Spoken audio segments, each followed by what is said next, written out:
परम पूजनीय स्वामी जी, भारत स्वाभिमान के सभी सम्माननीय बहनों भाइयों, विश्व मुक्त खेती और समृद्ध किसान, इस विषय पर मैं आपसे बात करूंगा।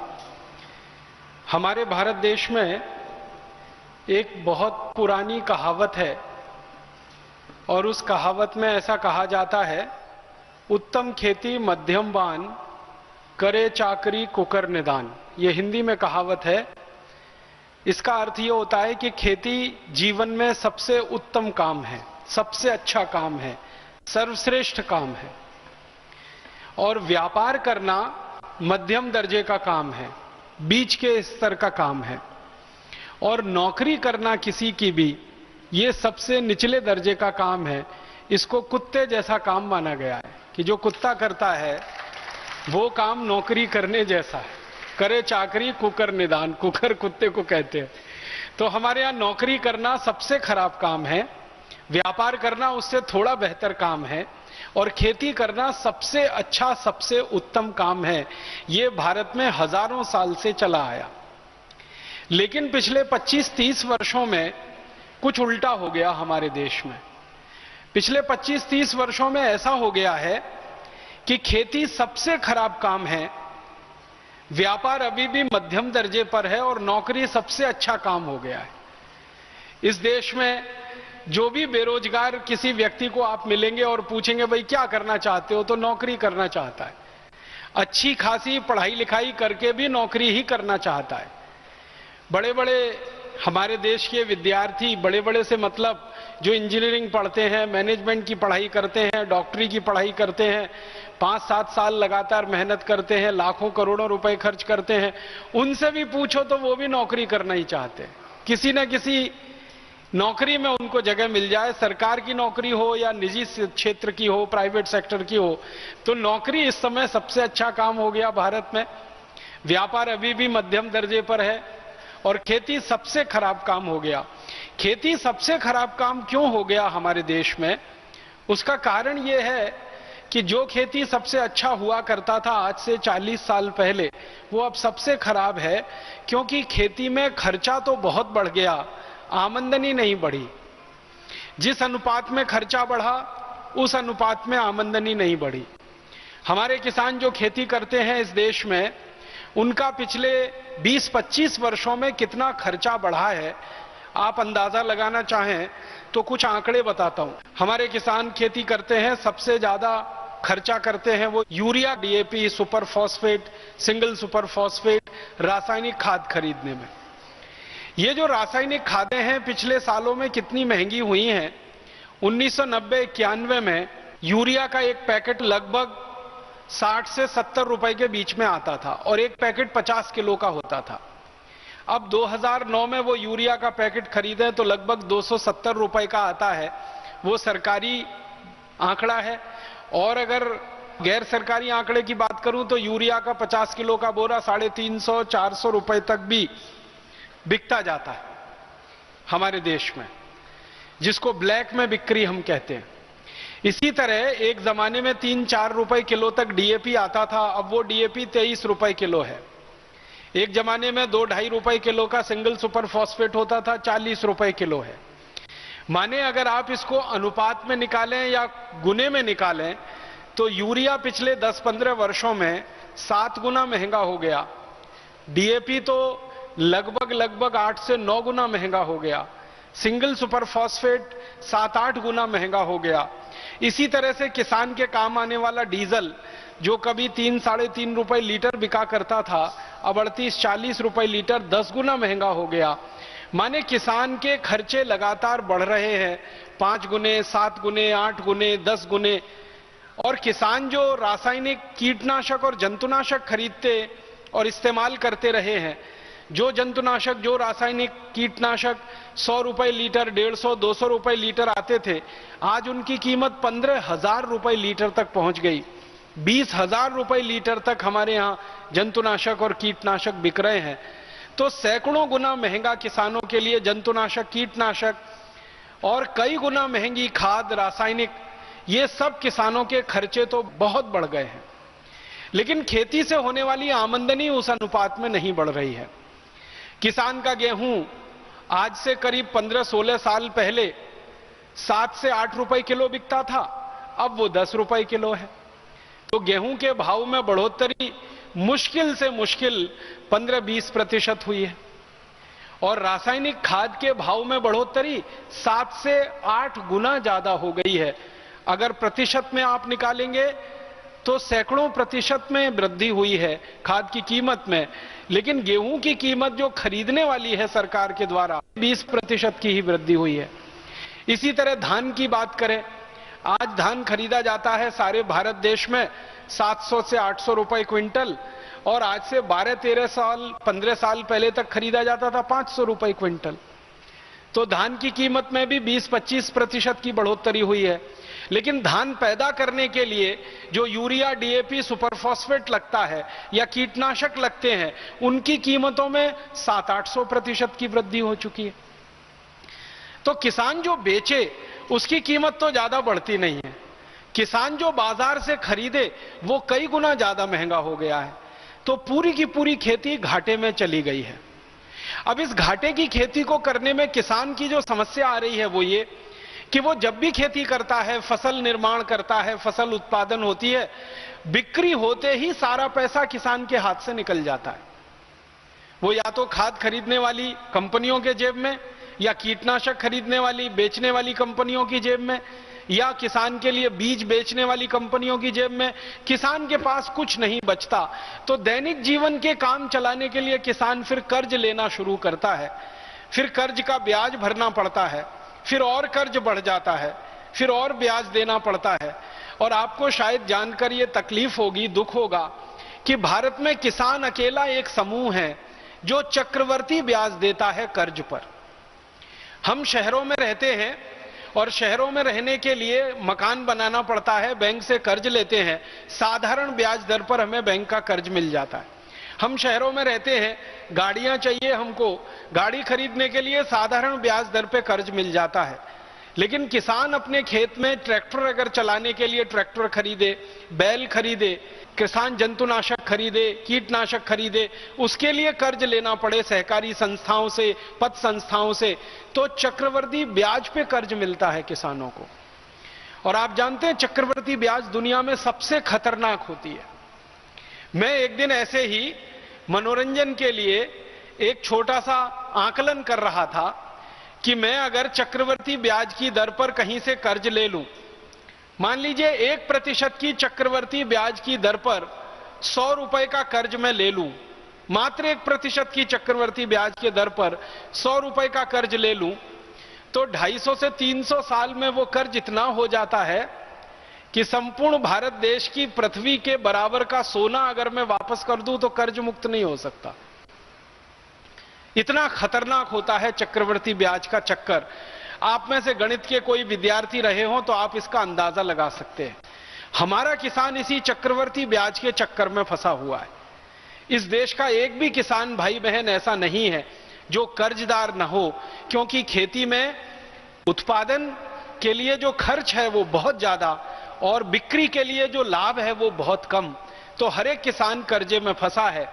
उस कर्जे के दुष्चक्र में अंतिम नतीजा जो निकलता है किसान के लिए वो ये कि जब वो किसी भी तरह से कर्ज वापस करने की स्थिति में नहीं होता तो उसका घर गिरवी रखता है, उसकी जमीन गिरवी रखी जाती है, उसके पत्नी के गहने जेवर गिरवी रखे जाते हैं, दागिने गिरवी रखे जाते हैं, अंत में गाय बैल भैंस उसके गिरवी रख जाते हैं। और जब सब कुछ गिरवी रख जाता है उसके बावजूद कर्जदार उसके दरवाजे पर आकर, साहूकार उसके दरवाजे पर आकर खड़ा हो जाता है वसूली के लिए, तो किसान को अपनी इज्जत बचाने के लिए एक ही रास्ता है, वो आत्महत्या कर लेता है। हमारे भारत देश में सरकार के आंकड़ों के अनुसार 56,000 किसान हर साल आत्महत्या करते हैं इस देश में। और सरकार खुद मानती है जो एफआईआर के रूप में दर्ज होते हैं वो 56,000 हैं। अगर एफआईआर ना हो और किसानों की आत्महत्याएं हों, सरकार को पता ही ना चले, पुलिस को रिपोर्ट ना कराई जाए, ऐसी आत्महत्याओं को जोड़ा जाए तो वो लाख से ऊपर निकलता है। हमारे देश के जो राज्य जहां सबसे ज्यादा किसानों की आत्महत्याएं हो रही हैं, पंजाब है, उसके बाद हरियाणा है, फिर आप महाराष्ट्र के हैं, महाराष्ट्र है, फिर आंध्र प्रदेश है, फिर कर्नाटक है, तमिलनाडु है, केरल है, ये ऐसे 6-7 राज्य सारे देश में बदनाम हो गए हैं किसानों की आत्महत्या के लिए। भारत सरकार समय समय पर आत्महत्या करने वाले किसानों के परिवारों का सर्वेक्षण कराती है और उन परिवारों से पूछा जाता है कि आखिर अब बताइए आपके घर में, परिवार में आत्महत्या क्यों हुई। तो सभी परिवारों के मुंह से एक ही जवाब सुनने को मिलता है, वो ये कि हमारी पूरी खेती गिरवी रख गई, हमारे गाय बैल भैंस गिरवी रख गए, घर के आभूषण गहने गिरवी रखे जा चुके हैं, संपत्ति के नाम पर हमारे हाथ में कुछ नहीं है, और साहूकार का कर्ज अभी बाकी है वो देना है, बैंक का कर्ज अभी बाकी है वो देना है, और फसल इतनी अच्छी हुई नहीं है कि हम कर्ज पूरा वापस दे सकें। अगली फसल करने के लिए भी जेब में पैसा नहीं है, अगली फसल के लिए कोई बैंक कर्ज देने को तैयार नहीं है, क्योंकि पुराना कर्ज वापस करने की हमारी हैसियत नहीं है। उस स्थिति में क्या करें? आत्महत्या ही एक आखिरी उपाय बचता है। ये जवाब उन सभी किसान परिवारों के मुंह से सुनने को मिला है जिनके यहां आत्महत्या हुई है। आप जानते हैं महाराष्ट्र में विदर्भ नाम का इलाका है जहां पिछले 10 साल में रहता रहा वर्धा सेवाग्राम। ये विदर्भ तो सारे देश में बदनाम हो गया है किसानों की आत्महत्या के लिए। इसी तरह आंध्र प्रदेश का एक बहुत बड़ा इलाका है वरंगल के आसपास का, वो सारे देश में बदनाम हो गया है किसानों की आत्महत्या के लिए। पंजाब में भटिंडा के आसपास का पूरा इलाका है, सारे देश में बदनाम है किसानों की आत्महत्या के लिए।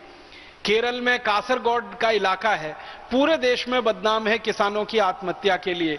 कर्नाटक में उत्तरी कर्नाटक, दक्षिणी कर्नाटक बदनाम हो रहा है किसानों की आत्महत्या के लिए। धीरे धीरे ये बीमारी गहरी होती जा रही है। आखिर आप जरा सोचिए अपने दिल पर हाथ रख के कि कोई किसान अपनी जिंदगी को खत्म कर ले, ये तो अंतिम फैसला है, और ये अंतिम फैसला कितने बड़े दर्द के बीच वो करता होगा। कोई व्यक्ति सामान्य रूप से मरना नहीं चाहता, जिसने जीवन पाया है वो जीवन के आखिरी समय तक संघर्ष करता है जिंदा रहने के लिए। लेकिन किसान हमारे देश में इतना संवेदनशील बन गया है कि वो जीवन को ही खत्म कर लेता है 1 मिनट में। और इससे बड़ी विडंबना क्या होगी कि हमारा किसान जिन दवाओं को लाता है कीड़े मारने के लिए, जंतु मारने के लिए, कीटनाशक मारने के लिए, उन्हीं दवाओं को पीकर वो खुद मर जाता है। इससे बड़ा अफसोस और विडंबना इस देश में क्या हो सकती है। और ये सारा का सारा दुष्चक्र हमारे देश में किसानों के कर्जे में फंसकर आत्महत्या करने का, ये जुड़ा हुआ है खेती के घाटे से। और खेती का घाटा जुड़ा हुआ है उस व्यवस्था से जिसमें किसान के काम आने वाला यूरिया, डीएपी, सुपर फॉस्फेट तो महंगा होता जाए, कीटनाशक, जंतुनाशक तो महंगा होता जाए, किसान के बीज तो महंगे होते जाएं, लेकिन किसान के द्वारा उत्पादित की जाने वाली वस्तुएं लगातार सस्ती से सस्ती बिकें और कम से कम पैसा किसानों को मिले। कारण क्या है इसका? किसानों के द्वारा जो उत्पादित की जाने वाली वस्तुएं हैं, गेहूं, चना, दाल आदि आदि सैकड़ों हजारों किस्म की चीजें किसान भाई पैदा करते हैं, इनका सस्ते से सस्ता बिकने का कारण है अंग्रेजों सरकार के द्वारा बनाया गया एक कानून जो भारत में आजादी के 63 साल के बाद भी चल रहा है। और वो कानून का नाम है एग्रीकल्चरल प्राइस कमीशन एक्ट। इस कानून में व्यवस्था ये है कि किसान जो भी कुछ पैदा करेंगे उसका भाव किसान खुद तय नहीं करेंगे, सरकार उसका भाव तय करेगी। और सरकार जब इसका भाव तय करती है खेती के द्वारा उत्पादित वस्तुओं का, तो उसमें सबसे बड़ा धोखा किसानों के साथ होता है वो ये कि किसान जो गेहूं, चना, चावल, दाल आदि पैदा करता है, इसको पैदा करने के लिए किसान जो मेहनत करता है, जो श्रम करता है, उस श्रम का, उसकी मेहनत का मूल्य सरकार उसको नहीं देती है। कितनी बड़ी विडंबना है इस देश की कि किसान साल में 365 दिन खेत में काम करता है और उसको जब फसल का भाव तय करने के लिए सूत्र बनाया जाता है, उसमें किसान की मेहनत सिर्फ 2.5 से 3 महीने की जोड़ी जाती है, जबकि किसान पूरे साल खेत में काम करता है। 365 दिन खेत में काम करता है किसान, और 120 दिन की उसके श्रम की कीमत उसके फसल के मूल्य को तय करने में जोड़ी जाती है। मतलब सीधा सा यह है कि 8 से 9 महीने का किसान का जो श्रम है वो बेकार का श्रम होता है, वो बिना किसी पैसे के सरकार के द्वारा गणना उसकी कर दी जाती है। एक तो सबसे बड़ा धोखा यह है कि 365 दिन किसान काम कर रहा है, उसका श्रम सिर्फ 3 से 4 महीने का जोड़ा जाएगा। दूसरा धोखा किसानों के साथ ये होता है वो ये कि किसान जो खेत में मेहनत करता है उस श्रम का मूल्य भारत में सबसे कम लगाया जाता है। अगर कोई व्यक्ति बैंक में नौकरी करे, चतुर्थ क्लास कर्मचारी होने की स्तर की, उसका भी श्रम का मूल्य किसानों से ज्यादा है। हमारे देश के बैंक में काम करने वाला चतुर्थ श्रेणी का कर्मचारी एक दिन में बड़े आराम से 300 से 400 रुपए अपनी मेहनत का, श्रम का मूल्य पा लेता है, लेकिन किसान को अपनी मेहनत का, अपने श्रम का एक दिन का मूल्य 100 रुपए से ज्यादा कभी सरकार के द्वारा दिया नहीं जाता। और ये 100 रुपए भी पिछले 2-3 वर्षों में हुआ है। 2-3 वर्ष पहले तक तो 60 रुपए ही गिना जाता था किसान की मेहनत का एक दिन का मूल्य।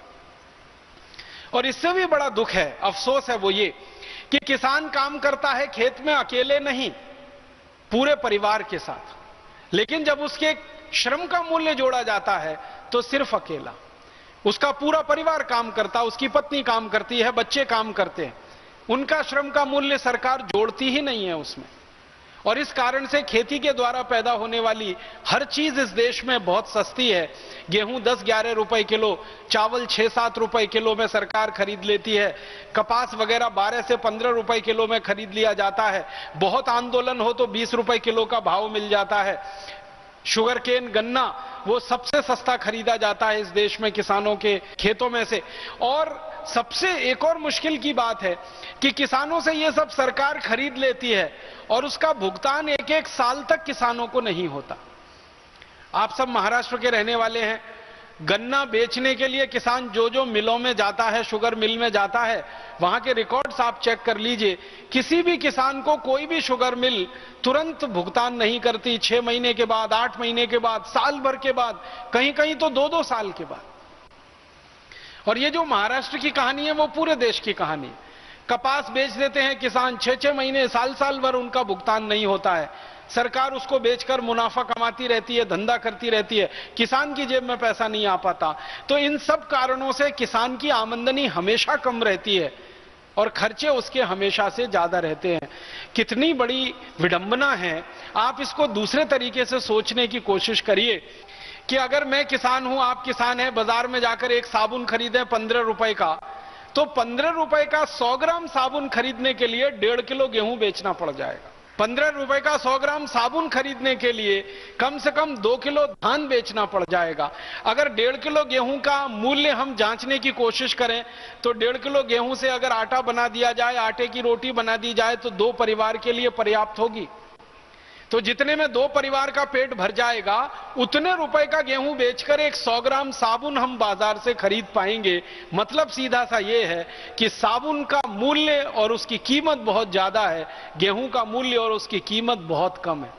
कारण उसका यही है, साबुन पैदा करने वाले जो उद्योगपति हैं उनको साबुन का भाव तय करने का अधिकार है। किसान गेहूं पैदा करता है, धान पैदा करता है, उसको अपना भाव तय करने का ही अधिकार नहीं है।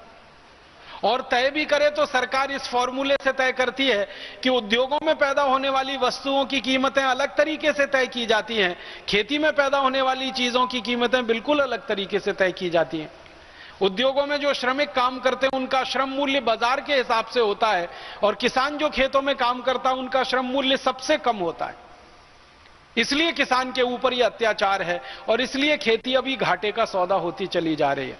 खेती के घाटे का सौदा होने का जो सबसे बड़ा कारण हम लोगों को समझ में आता है वो ये कि किसान के द्वारा खरीदा जाने वाला रासायनिक खाद, जंतुनाशक, कीटनाशक, ये उनका सबसे बड़ा खर्चा है। एक औसतन अगर मैं बात करूं तो किसान की जिंदगी की आमदनी का 60% हिस्सा रासायनिक खाद खरीदने में चला जाता है, 20% हिस्सा जंतुनाशक और कीटनाशक खरीदने में चला जाता है और बाकी का जो 20% बचा हुआ किसान का हिस्सा होता है वो उसकी दैनिक जीवन के काम करने में खर्च हो जाता है। बेटे बेटियों का विवाह करना है, उनकी पढ़ाई करनी है, मुकदमेबाजी है, उसमें बिजली का बिल है और दूसरे तरह के खर्चे में बाकी 20% निकल जाता है। किसान के पास जमा कुछ भी नहीं बचता, इसलिए वो हमेशा कर्जदार रहता है। इसका मतलब बिल्कुल सीधा है, किसान की जिंदगी के जीवन के खर्चे को अगर हम अलग कर दें जो 20% का है, तो बाकी का जो 80% का खर्चा किसान की जिंदगी का है वो तो रासायनिक खाद, जंतुनाशक और कीटनाशक का ही है।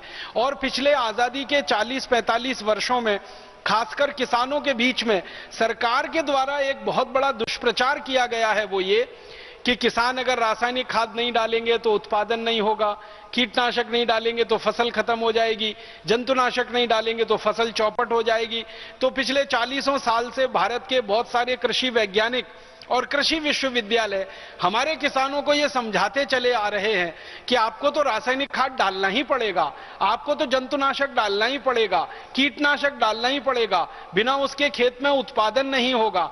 तो ये जो डर और भय हमारे किसान भाइयों के मन में बैठ गया, इस डर और भय का अंतिम दुष्परिणाम यह है कि किसानों की जिंदगी का 80% खर्चा रासायनिक खाद, कीटनाशक और जंतुनाशक में जा रहा है। भारत के बारे में जरा जानने की कोशिश करें कि ये रासायनिक खाद, कीटनाशक, जंतुनाशक कितने बड़े पैमाने पर इस्तेमाल हो रहा है और इसका अंतिम परिणाम क्या हो रहा है। तो भारत सरकार के सन 2004-2005 के जो आंकड़े हैं वो मैं आपके सामने रखना चाहता हूं, क्योंकि अभी 2008 और 2009 के आंकड़े सरकार ने जारी नहीं किए हैं। जो सबसे लेटेस्ट सरकार के डेटा हैं, स्टैटिस्टिक्स हैं, वो 2005 और 2004 के हैं। वो ये बताते हैं कि हर साल भारत के किसान अपने खेतों में 1,90,00,000 मीट्रिक टन रासायनिक खाद अपने खेतों में डाल देते हैं। Urea, DAP, di ammonium phosphate, single super phosphate, ये सब तरह की रासायनिक खाद मिलाकर 1,90,00,000 मीट्रिक टन। अगर इसको हेक्टेयर के हिसाब से निकाला जाए तो भारत के 1 हेक्टेयर खेत में लगभग हर साल 114 किलोग्राम रासायनिक खाद डाली जाती है 1 हेक्टेयर खेत में। और अगर इसको बाहर से आने वाली खाद के साथ जोड़ दिया जाए, सरकार का यह कहना है कि 1,90,00,000 मीट्रिक टन खाद पूरी नहीं पड़ती, इसमें कमी आती है, तो करीब 40 लाख मीट्रिक टन रासायनिक खाद सरकार हर साल विदेशों से आयात करती है। और वो भी इसमें जोड़ दिया जाए तो ये आंकड़ा और बड़ा हो जाता है। अब ये पूरी की पूरी खाद जो हमारे खेतों में डाली जा रही है, इसका मूल्य कितना है और इसके साथ जो कीटनाशक डाले जा रहे हैं उसका मूल्य कितना है, वो भी सरकार के आंकड़ों के हिसाब से मैं आपको बताना चाहता हूं।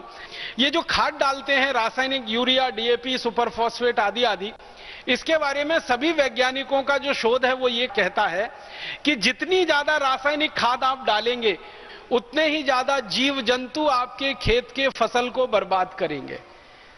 ये बड़ा अजीब सा है, ये जो संबंध है ना, खाद ज्यादा डालो तो ज्यादा से ज्यादा कीड़े आएंगे, ज्यादा से ज्यादा जंतु आएंगे।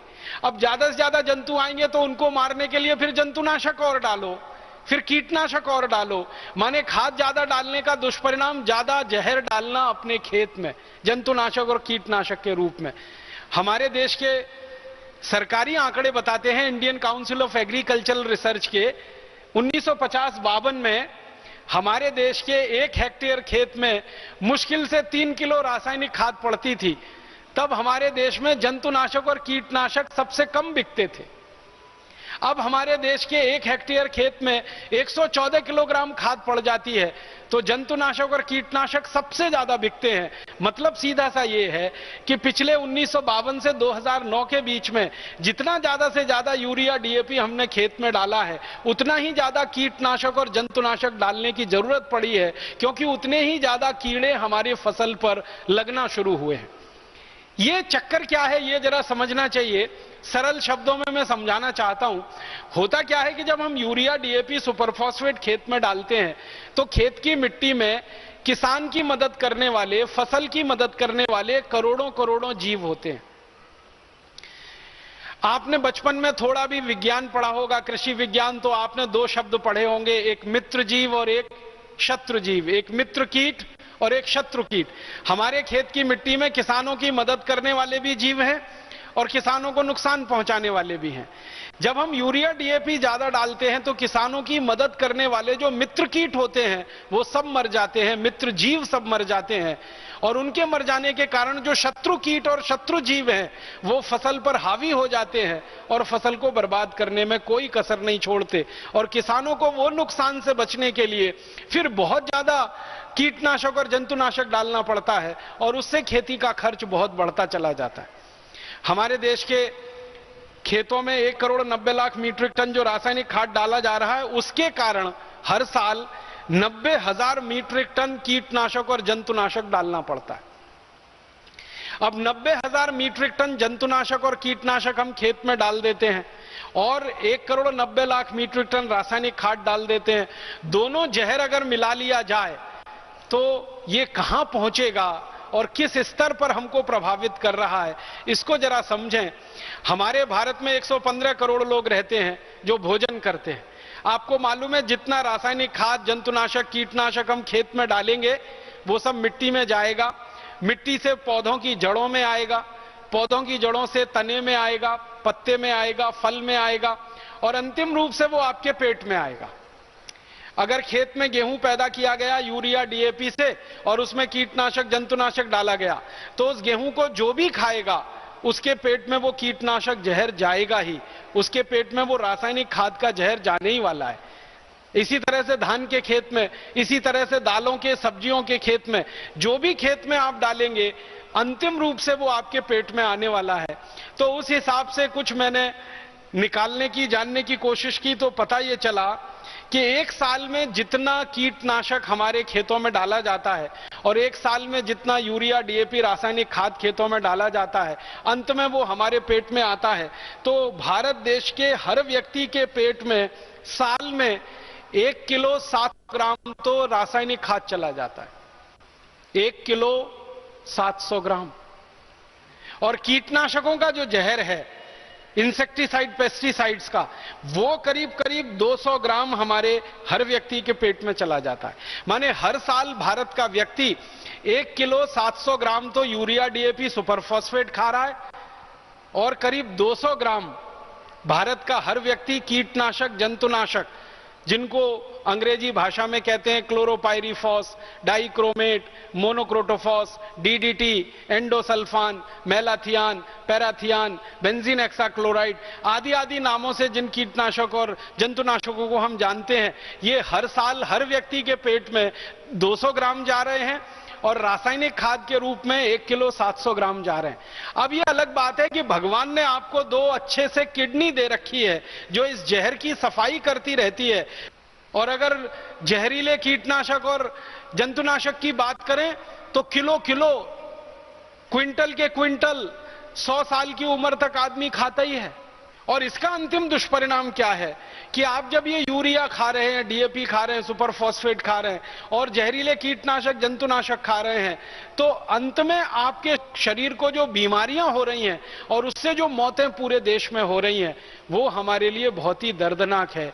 हमारे देश में 5 से 7 लाख लोग कैंसर से हर साल मर रहे हैं, सरकार के आंकड़े हैं और रिपोर्टेड केस हैं।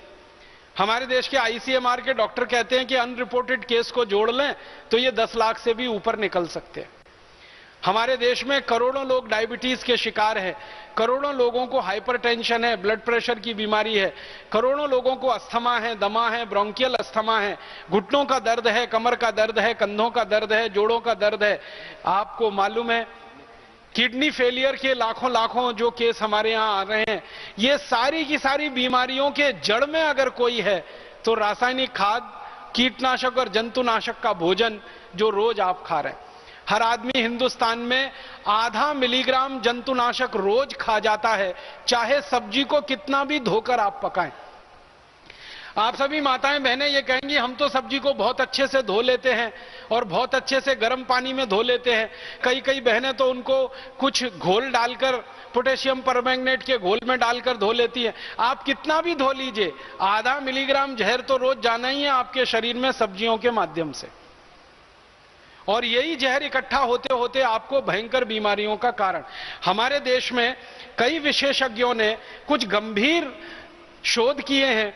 मैं उनकी 2-3 बातें जो बहुत महत्व की हैं आपसे कहना चाहता हूं कि आजकल हमारी माताओं में और पुरुषों में नपुंसकता की जो बीमारी बहुत तेजी से बढ़ी है, बहुत सारी माताएं, बहुत सारे पुरुष बच्चा पैदा करने में असमर्थ हैं, संतान का सुख लेने में असमर्थ हैं। इसका मूल जो कारण है वो जंतुनाशक और कीटनाशक का भोजन है। फिर हमारे देश में ब्रेन कैंसर, फिर हमारे देश में ब्लड कैंसर, इन दोनों के सबसे ज्यादा जो केसेस बढ़ रहे हैं उसका कारण जंतुनाशक, कीटनाशक और जहरीला रासायनिक भोजन है।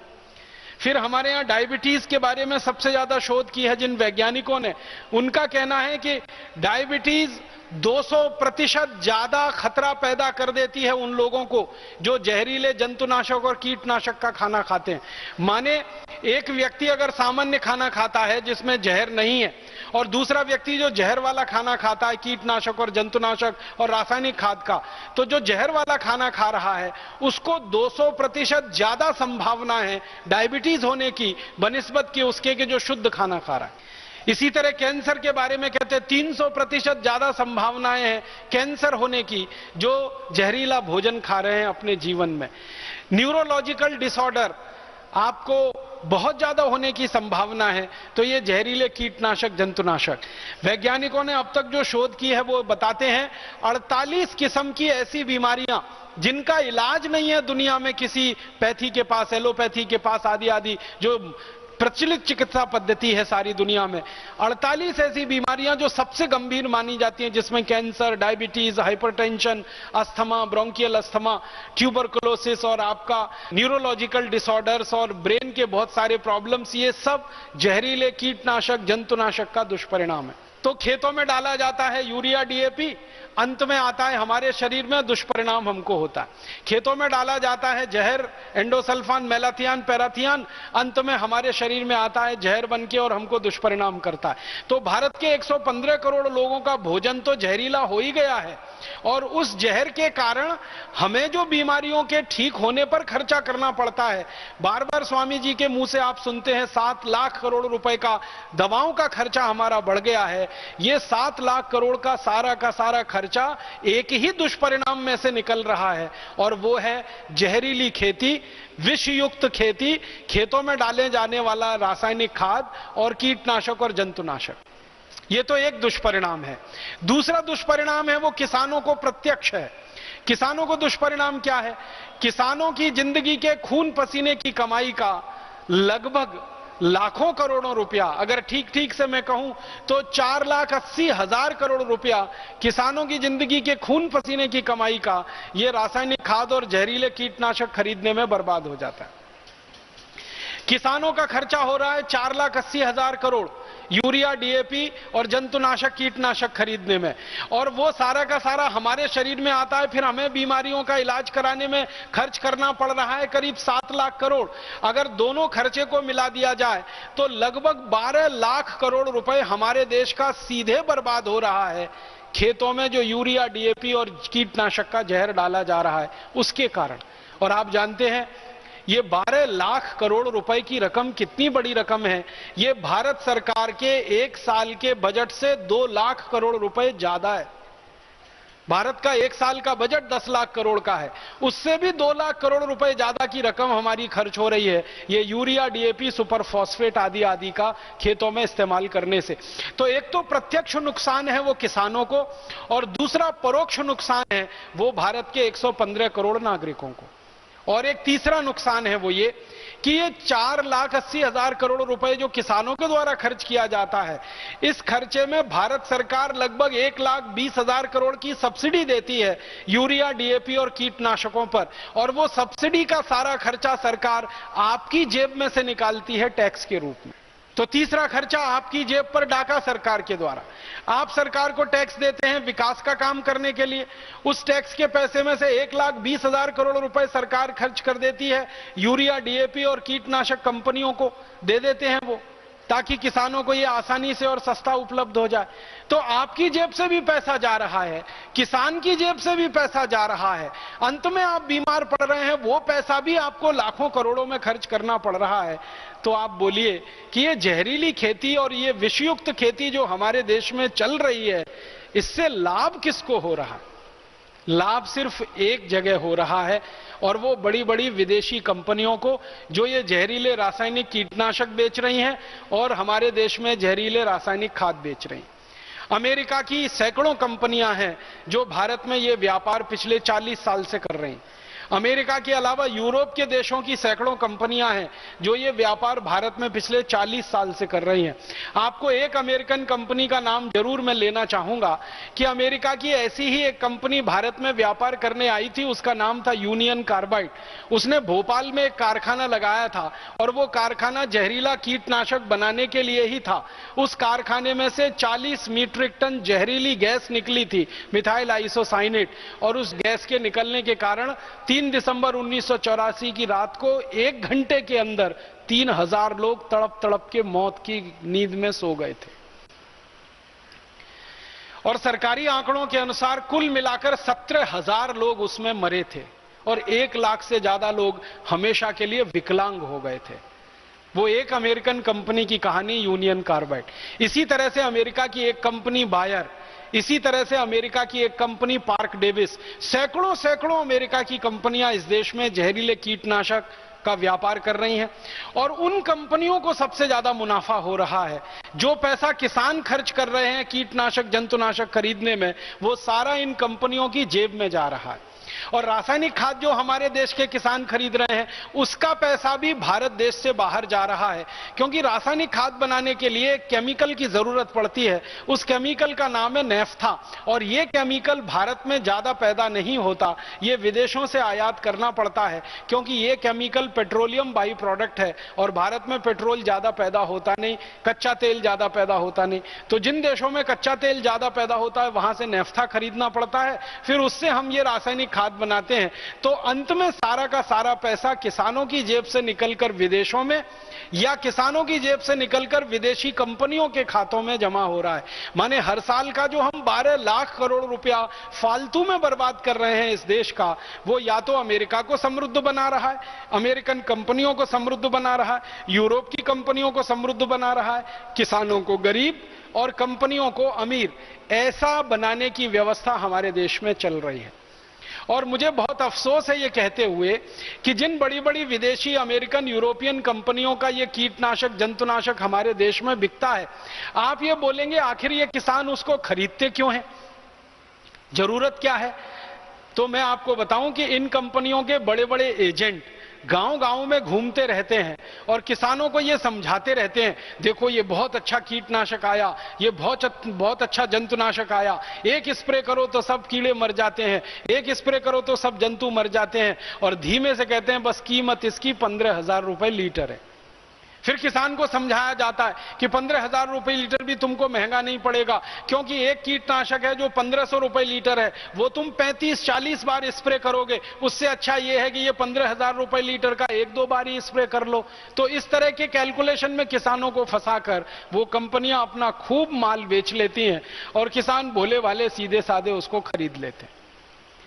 किसानों से जब हम बात करते हैं कि भाई आप इनके चक्कर में क्यों फंस जाते हैं, तो वो अपनी राम कहानी सुनाते हैं। वो कहते हैं कीड़ा आ गया फसल पर, अब क्या करें, फसल चौपट हो जाएगी, उसको बचाना है, क्योंकि अगला फसल लगाने के लिए कर्ज लेना है, कर्ज के लिए ब्याज देना है, तो पैसे तो हाथ में चाहिए, तो फसल बर्बाद होते हुए हम नहीं देख सकते, तो किसी भी कीमत पर यह फसल बचानी है, इसके लिए कितना भी बड़ा खर्च हम करने को तैयार हो जाते हैं। ये किसानों की अपनी कहानी।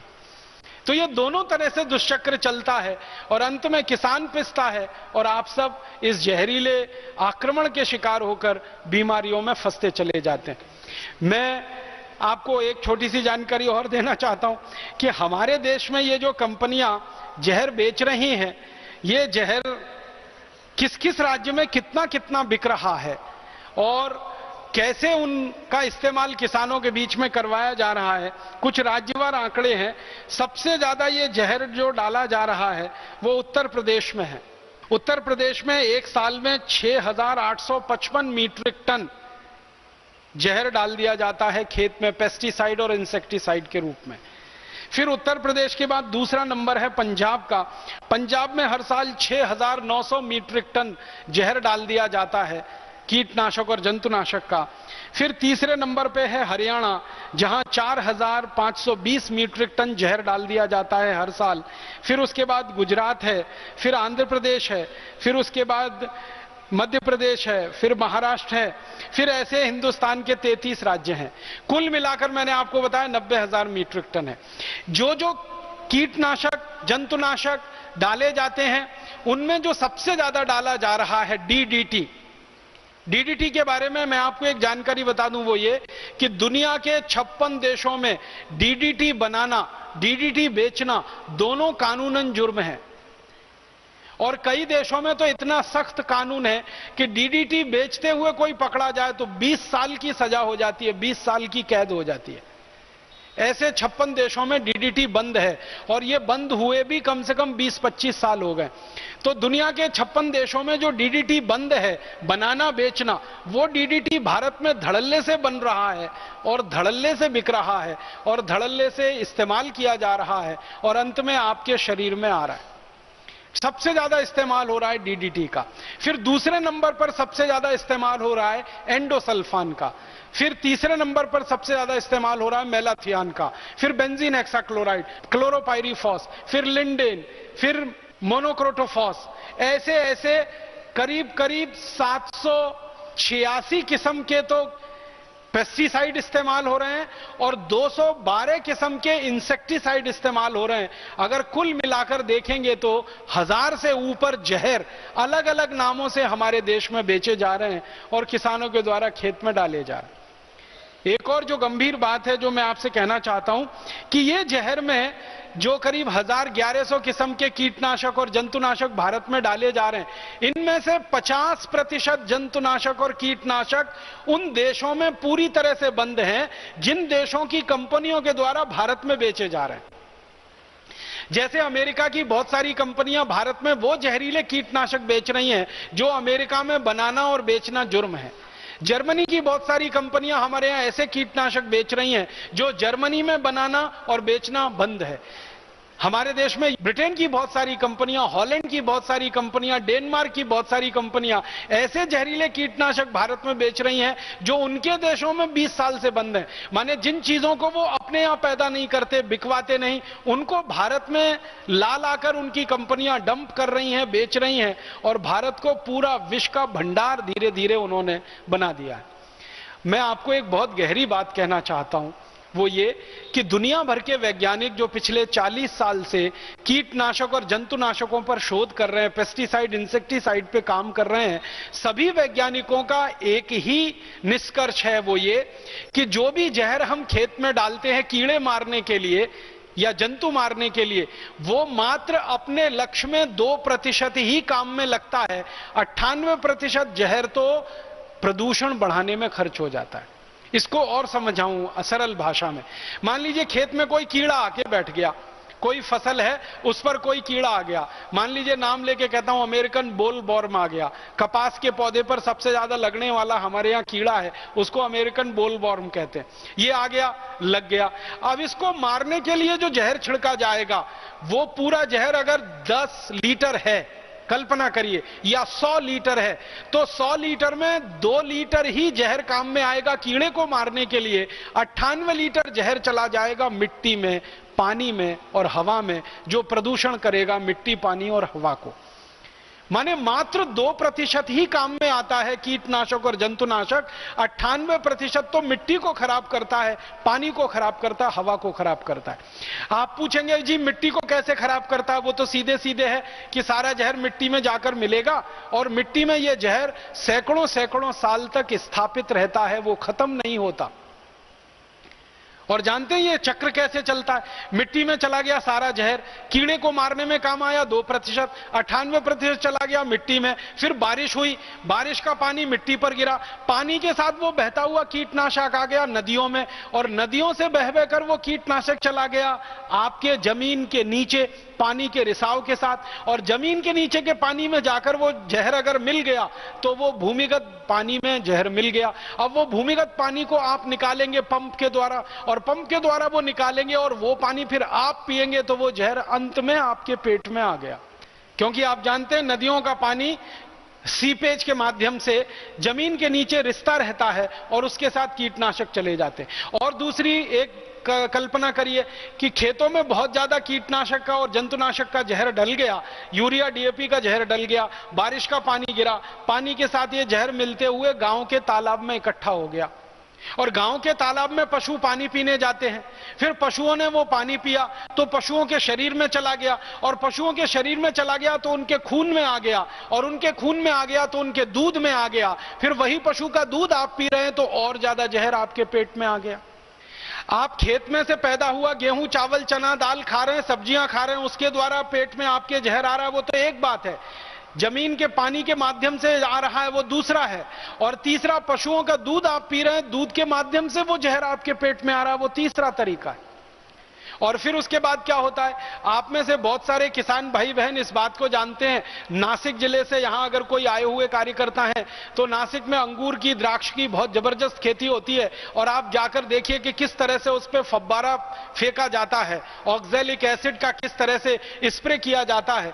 कई जगह तो मैंने देखा मेरी आंखों से कि जहर भरा डब्बा और अंगूर का वो गुच्छा लटकता रहता है ना, डब्बा ऐसे कर देते हैं, पूरा गुच्छा उसमें डुबो देते हैं, और वो इतना खराब है कि अंगूर को धो लो धो लो धो लो 10 बार 20 बार 25 बार फिर भी धुलता नहीं है। बाजार से जब आप अंगूर खरीदेंगे तो उस पर सफेद सफेद सफेद सफेद आपको स्पष्ट दिखाई देता है। वो सीधे जहर हम खाते हैं, हमारे घर में आने वाले मेहमानों को भी खिलाते हैं।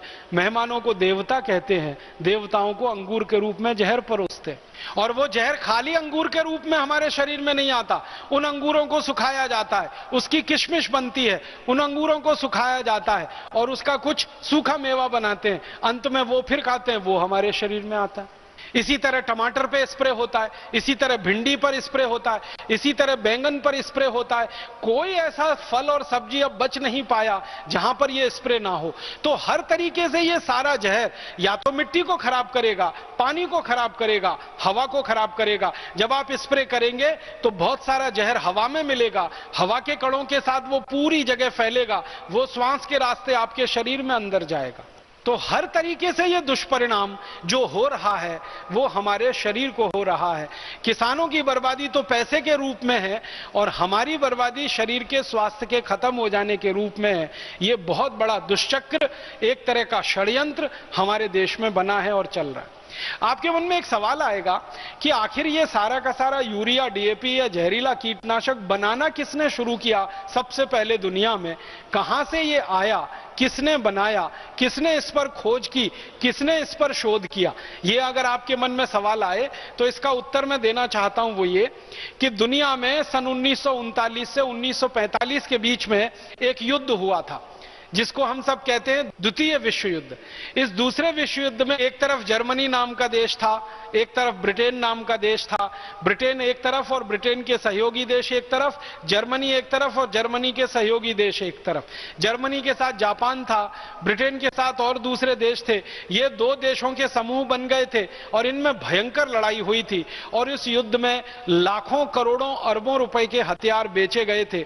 इन हथियारों को बनाने के लिए रासायनिक चीजों की जरूरत थी, केमिकल्स की जरूरत थी।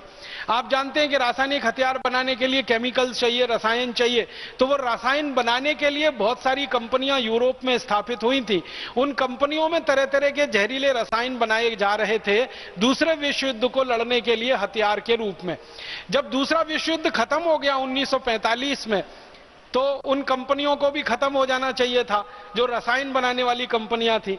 लेकिन युद्ध तो खत्म हो गया, रसायन बनाने वाली कंपनियां जिंदा रहीं, उनका उत्पादन बंद नहीं हुआ, क्योंकि यूरोप के देशों का यह कहना था कि अगर इन कंपनियों को हमने बंद करा दिया और इसमें उत्पादन बंद हो गया तो उनके लाखों करोड़ों लोग बेरोजगार हो जाएंगे। तो बेरोजगारी नहीं बढ़ानी है, इसलिए रसायनों का उत्पादन चालू रहा, लेकिन युद्ध बंद हो गया। तो युद्ध बंद होने के बाद उन रसायनों का कहां इस्तेमाल हो सकता है, इस पर यूरोप के देशों ने और विशेषकर ब्रिटेन के वैज्ञानिकों ने बहुत शोध किया, रिसर्च किया। रिसर्च करके, शोध करके उनको पता चला कि जिन जहरीले रसायनों का इस्तेमाल करके बम बनाए जा सकते हैं, उन्हीं जहरीले रसायनों का इस्तेमाल करके खाद भी बनाया जा सकता है, यूरिया बनाया जा सकता है, डीएपी बनाया जा सकता है। जिन जहरीले रसायनों का इस्तेमाल करके केमिकल वेपन्स बनाए जा सकते हैं, उन्हीं जहरीले रसायनों का इस्तेमाल करके पेस्टिसाइड, इंसेक्टिसाइड बनाया जा सकता है। तो वहां से यह उत्पादन दूसरी तरफ डाइवर्ट कर दिया गया। पहले जो उत्पादन लग रहा था बम बनाने में, जहरीले रासायनिक हथियार बनाने में, वो सारा उत्पादन लग गया फिर जहरीली रासायनिक खाद बनाने में, कीटनाशक और जंतुनाशक बनाने में। और आपको एक मजेदार बात मैं ये बताना चाहता हूं कि रासायनिक बम बनाने के लिए जो केमिकल लगते हैं वही केमिकल यूरिया बनाने के लिए लगते हैं। रासायनिक बम बनाने के लिए जो केमिकल इस्तेमाल होते हैं वही केमिकल पेस्टिसाइड और इंसेक्टिसाइड बनाने के लिए इस्तेमाल होते हैं। केमिकल सेम है, एक ही जैसे हैं, बस उनकी मात्रा में कमी ज्यादा की जाती है। बम बनाने के लिए बहुत ज्यादा मात्रा में और बहुत कंसंट्रेटेड रूप में इस्तेमाल होते हैं, और रासायनिक खाद बनाने के लिए कम मात्रा में और डाइल्यूटेड फॉर्म में इस्तेमाल होते हैं। बस अंतर इतना ही है, लेकिन इस्तेमाल दोनों जगह एक ही है। तो पूरी की पूरी रासायनिक उद्योग जो यूरोप और अमेरिका के थे वो यूरिया, डीएपी और कीटनाशक बनाने में लग गए और उन्होंने अंधाधुंध उत्पादन किया। फिर उनके सामने समस्या ये आई कि इस उत्पादन को बेचा कहां जाए, तो उस उत्पादन को लेकर वो भारत में आ गए। और भारत के नेताओं से ज्यादा हिंदुस्तान में कोई ऐसा व्यक्ति नहीं है जिनको फुसलाना आसान हो। सबसे आसानी से फुसलाया जा सकता है या भ्रमित किया जा सकता है तो इस देश के नेता और मंत्रियों को किया जा सकता है, या खरीदा जा सकता है पैसे से तो नेताओं को खरीदा जा सकता है। तो यूरोप के देशों की टीम आने लगी 1950 और 60 के दशक में, और भारत के नेताओं को यह समझाना उन्होंने शुरू किया कि आप केमिकल फर्टिलाइजर खरीदो हमसे, पेस्टिसाइड खरीदो, इंसेक्टिसाइड खरीदो, खेतों में डलवाओ, इतना फायदा, इतना फायदा, इतना फायदा। और भारत के नेता फंस गए इस दुष्चक्र में। थोड़ा बहुत उनके रिश्वत के लालच में उन्होंने तुरंत हरी झंडी दिखा दी और यूरोप से ये सारा कचरा, रसायन भारत में आना शुरू हो गया। अब भारत के किसानों ने इसका इस्तेमाल किया नहीं, तो सरकार ने एक योजना बनाई और उस योजना के लिए इस देश में एक विभाग खड़ा किया गया जिसका नाम है खंड विकास विभाग, ब्लॉक डेवलपमेंट डिपार्टमेंट। उसमें एक अधिकारी नियुक्त किया गया जिसको आजकल कहते हैं बीडीओ, ब्लॉक डेवलपमेंट ऑफिसर।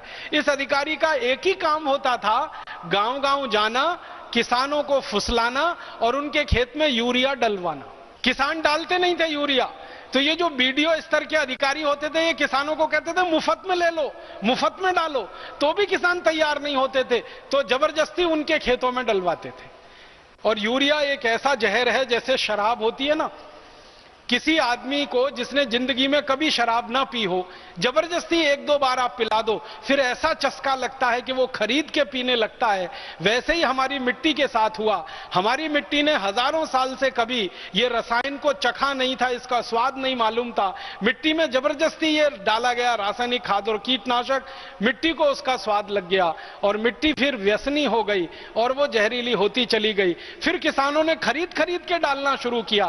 पहले किसान एक पैकेट डालता था 50 किलो का, फिर 1 एकड़ में 2 पैकेट, फिर 3 पैकेट, अभी तो 10-10, 12-12 पैकेट 1-1 एकड़ में डाल देते हैं यूरिया, डीएपी का। ये कहानी शुरू हुई यूरोप की कंपनियों को मुनाफा दिलाने के लिए। दूसरे विश्व युद्ध में जो रसायन बनाए थे उनका क्या इस्तेमाल किया जाए युद्ध खत्म होने के बाद, उसका दिमाग लगाकर उन्होंने जो रास्ता निकाला वो अंत में जाकर खत्म हुआ भारत के खेतों पर, और उसने बर्बाद कर दिया हमारी करोड़ों हेक्टेयर जमीन को और लाखों करोड़ों किसान को। ये कहानी वहां से शुरू होकर यहां तक आई, और अब इस कहानी में पूरे देश के किसान फंस गए हैं, सरकारी विभाग और तंत्र फंस गए हैं। तब अब समस्या के समाधान के रूप में हमारे सामने प्रश्न है कि हम क्या करें। एक रास्ता तो ये है कि ये जो जहरीली खेती चल रही है पूरे भारत देश में, इसको चलने दिया जाए। ये जो जहरीली खेती पूरे देश में निकल पड़ी है किसानों के खेत से, इसको आगे बढ़ाया जाए। एक तो ये है, हम सब खामोश बैठे रहें, चुपचाप बैठे रहें, जो चल रहा है उसको चलने दिया जाए। एक दूसरा विकल्प ये है कि ये जो जहरीली खेती हो रही है पूरे देश में, खराब हो रही है हमारी जमीन, खराब हो रही है हमारी हवा, खराब हो रहा है हमारा पानी, बढ़ रहा है हमारा प्रदूषण, बढ़ रहा है जहर हमारे शरीर में। इतना जहर बढ़ गया है हमारे शरीर में कि दिल्ली में all India institute of medical sciences ने कुछ माताओं के दूध का परीक्षण किया तो माताओं के दूध में डीडीटी निकला। इतना जहर बढ़ गया।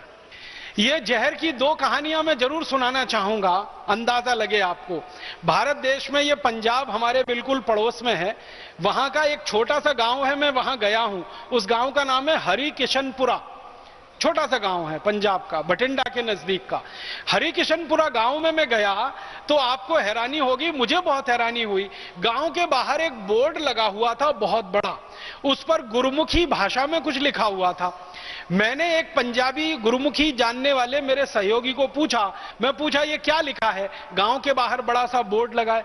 तो उसने बड़ी गंभीरता से कहा कि राजीव भाई इस पर लिखा हुआ है ये हरिकिशनपुरा पूरा का पूरा गांव बिकने के लिए तैयार है, कोई खरीदार हो तो संपर्क करे।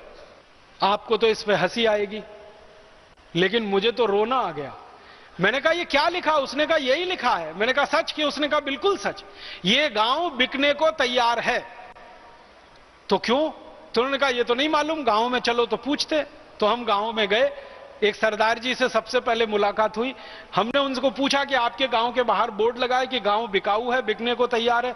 उसने कहा कि इस गांव का हर किसान परिवार 6 लाख रुपए का कर्जदार है। हम में से किसी में इतनी हैसियत नहीं है कि हम हमारा कर्ज वापस कर सकें, इसलिए हमने ये बोर्ड लगा दिया है कि कोई आए और हमारे गांव को खरीद ले, हर परिवार को 6 लाख रुपए दे दे। हम ये कर्ज हमारा चुकाना चाहते हैं और जिंदगी भर के लिए जो हमारा गांव खरीदेगा उसकी गुलामी करने को हम तैयार हैं। हम बहुत दुखी हैं, हम बहुत परेशान हैं, हर परिवार पर 6 लाख रुपए का कर्ज है। वो भाई को हमने पूछा ये कर्ज कैसे हो गया? तो उन्होंने कहा इस गांव की मुख्य फसल है वो कपास है, और कपास की फसल पर 35 बार हमको स्प्रे करना पड़ता है जहरीली दवाओं का। 35 बार कपास की फसल पर 35 बार स्प्रे करना पड़ता है। क्यों?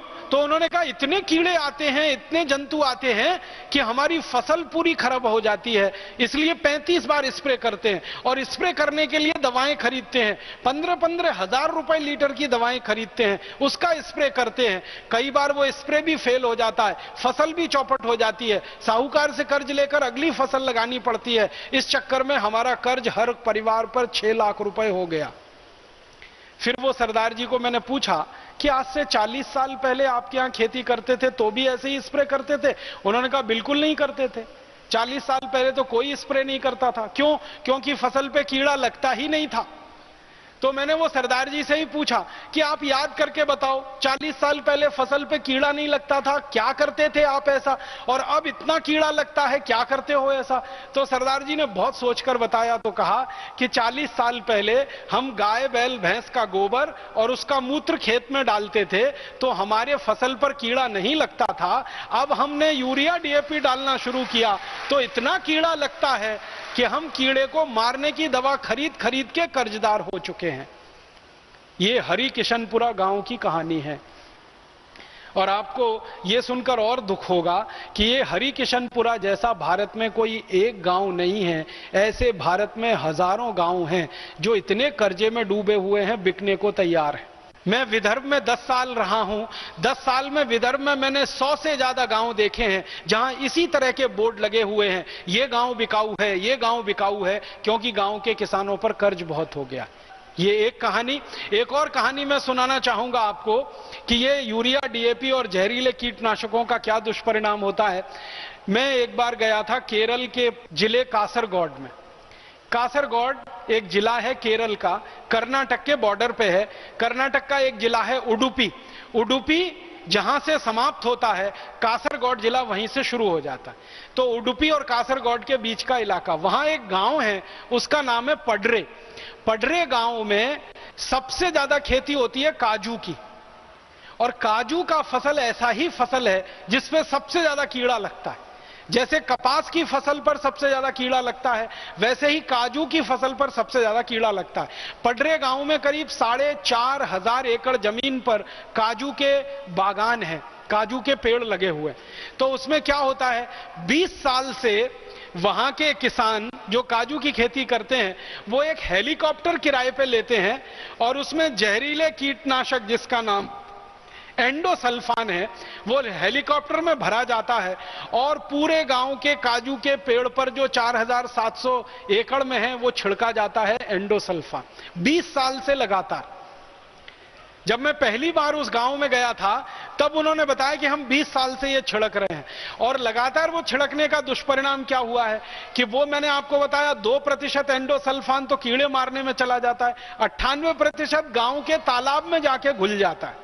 और गांव के तालाब का पानी गांव के लोग पीते हैं, तो उनके शरीर में वो एंडोसल्फान आ जाता है। परिणाम ये हुआ है कि पिछले 20 वर्षों से पडरे गांव में कोई भी नया बच्चा पैदा नहीं हुआ है। ताली मत बजाइए इस पे। 20 साल से नया बच्चा पैदा नहीं हुआ है। नपुंसकता इतनी अधिक है उस गांव में, स्त्री और पुरुषों में बच्चे पैदा होने की संभावना नहीं। पुरुषों के वीर्य में शुक्राणु नहीं है, माताओं को अंडाणु नहीं बन रहे हैं। और उस पर रिसर्च करने के लिए Indian council of medical research की जब टीम गई, एक बहुत बड़े वरिष्ठ डॉक्टर के नेतृत्व में, डॉक्टर मोहन कुमार उनका नाम है, उन्होंने जब पूरे गांव के लोगों का ब्लड सैंपल लिया तो पता चला कि गांव के लोगों के खून में एंडोसल्फान नाम का कीटनाशक घुस गया है। और जितना मनुष्य की सहन करने की शक्ति है, जिसको हम टॉलरेंस लिमिट कहते हैं, उससे 40 गुना ज्यादा है। ये गांव के लोगों का खून रक्त परीक्षण जब किया तो डॉक्टर मोहन कुमार की टीम ने ये पाया। और वो टीम ने फिर बताया कि ये खून में इतना ज्यादा एंडोसल्फान है, इन लोगों को तो 1.25 गुना ज्यादा है। ये गांव के लोगों का खून रक्त परीक्षण जब किया तो डॉक्टर मोहन कुमार की टीम ने ये पाया। और वो टीम ने फिर बताया कि ये खून में इतना ज्यादा एंडोसल्फान है, इन लोगों को तो सवाल ही नहीं उठता कि बच्चे पैदा हो जाएं।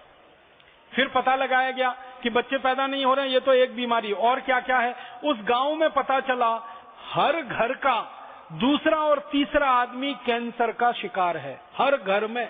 फिर और ज्यादा रिसर्च हुई तो पता चला कि गांव में जितने बच्चे हैं जो पैदा हो गए 20 साल पहले, उनको अगर आप देखोगे तो किसी की उम्र 4-5 साल से ज्यादा नहीं लगती जो 20 साल से बड़े हैं, क्योंकि शरीर का ग्रोथ ही नहीं हुआ है।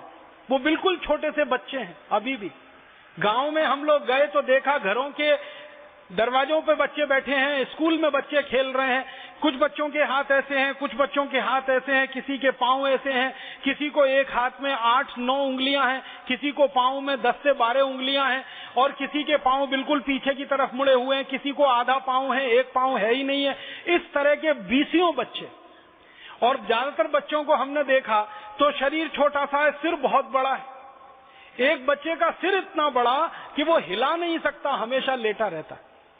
उस बच्चे की उम्र पूछी तो उसकी माने का 32 साल की उम्र है, और मुझे लगा कि ये 4-5 साल का है। उन सभी बच्चों के हमने फोटोग्राफ्स खींचे थे। इतने खराब स्थिति में वहां के बच्चे जी रहे हैं, उठा नहीं सकते शरीर को, सिर बहुत भारी है, हाथ पांव एकदम छोटे हैं, या सिर एकदम छोटा है, हाथ पांव बहुत भारी है, या किसी को आंखें जो है ना जन्म से अंधे हैं, कोई बोल नहीं पाता है, किसी को हमेशा मुंह टेढ़ा रहता है, ऐसा लगता है जैसे पैरालिसिस हो गया। न्यूरोलॉजिकल डिसऑर्डर उस गांव में सबसे ज्यादा।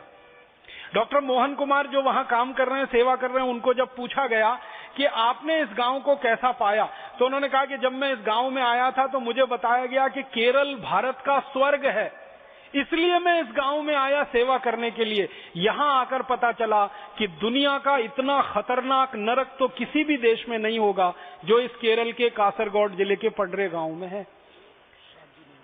शादी नहीं हुई, कोई अपनी बेटी उस गांव में भेजने को तैयार नहीं है, कोई उस गांव की बेटी को अपने घर में लाने को तैयार नहीं है। इतनी दुखदाई कहानी उस पडरे गांव की है। और उस पडरे गांव में जब हमने प्रवेश किया था तो वहां भी मलयाली भाषा में यही लिखा हुआ था कि केरल तो भारत का स्वर्ग है, लेकिन ये गांव दुनिया का नरक है। कारण जहरीला कीटनाशक एंडोसल्फान जो वहां छिड़का जा रहा है 20 साल से, कहां पर? काजू के बागानों पर, काजू के खेड़ों पर। तो ये इस तरह के भारत में आप ढूंढने निकलेंगे तो सैकड़ों गांव निकलेंगे। इतनी बड़ी त्रासदी हमारे देश में ये जहरीले कीटनाशकों से, इंसेक्टिसाइड, पेस्टिसाइड से और जहरीले रासायनिक खादों से हो रही है। तब अब प्रश्न उठता है कि आखिर इसका विकल्प क्या करें हम? तो हमें लगता है इसका एक ही विकल्प है, एकमात्र विकल्प है, वो ये कि भारत के किसानों को इस बात के लिए तैयार किया जाए कि वो जल्दी से जल्दी इस जहर को खेत में डालना बंद करें, और इस जहर के स्थान पर कोई अमृत तत्व उपलब्ध हो हमारी प्रकृति के द्वारा, उसको अपने खेतों में खाद के रूप में, कीटनाशक के रूप में डालें।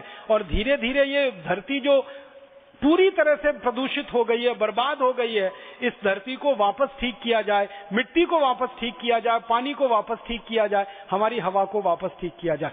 माने एक ही बात किसानों को समझानी है, विष मुक्त खेती करो, अभी तक विषयुक्त खेती कर रहे हो, अब विष मुक्त खेती करो, स्वदेशी खेती करो, स्वावलंबी खेती करो, कम खर्चे वाली खेती करो। ये जहर डालना पूरी तरह से बंद करो, क्योंकि ये जहर किसानों को भी मार रहा है और हम सब नागरिकों को भी मार रहा है। भारत सरकार के एक आंकड़े को और मैं आपसे कहना चाहता हूं, सरकार के आंकड़े हैं कि भारत में जितने किसान ये जहर छिड़कते हैं ना, कीटनाशक, पेस्टिसाइड, इंसेक्टिसाइड खेत में, इनमें से हर साल 70,000 किसान मर जाते हैं। हर साल जो छिड़कते हैं। कैसे मर जाते हैं आपको मालूम है? जब वो छिड़केंगे कीटनाशक और जंतुनाशक, तो वो मिट्टी पर जितना गिरेगा, फसल पर जितना गिरेगा, उससे ज्यादा तो श्वास के माध्यम से आपके शरीर में आने वाला है। और ज्यादातर किसान भाई बहनों को मैंने देखा है, मुंह पे कोई मास्क नहीं लगाते हैं, ऐसे ही छिड़कते हुए चले जाते हैं। तो 70,000 किसान हर साल इस देश में मर जाते हैं। सारी दुनिया में कीटनाशकों के द्वारा, जहरीले कीटनाशकों को गरीब देशों में जो बेच रही हैं विदेशी बहुराष्ट्रीय कंपनियां, उनके स्प्रे के द्वारा 3 लाख किसान मर रहे हैं सारी दुनिया के विकासशील देशों में, गरीब देशों में। उसमें से 70,000 किसान अकेले भारत में मर रहे हैं। जिनकी एफआईआर दर्ज होती है पुलिस स्टेशन में, जिनकी एफआईआर दर्ज नहीं है, ऐसे आंकड़ों को तो हम गिन ही नहीं सकते हैं, वो कितने अधिक होंगे। और उसके बाद हम जो मर रहे हैं जहरीले सब्जियों को खाकर, दालों को खाकर, अनाज को खाकर, उसके बारे में तो सरकार अभी तक पूरी तरह से मौन है कि खाकर मरने वालों की संख्या कितनी है इस देश में। अगर कैंसर से होने वाली मौतों को जोड़ लिया जाए इस देश में, और कैंसर जैसी गंभीर बीमारियों से होने वाली मौतों को जोड़ लिया जाए, तो ये आंकड़ा तो लाखों के ऊपर निकलेगा।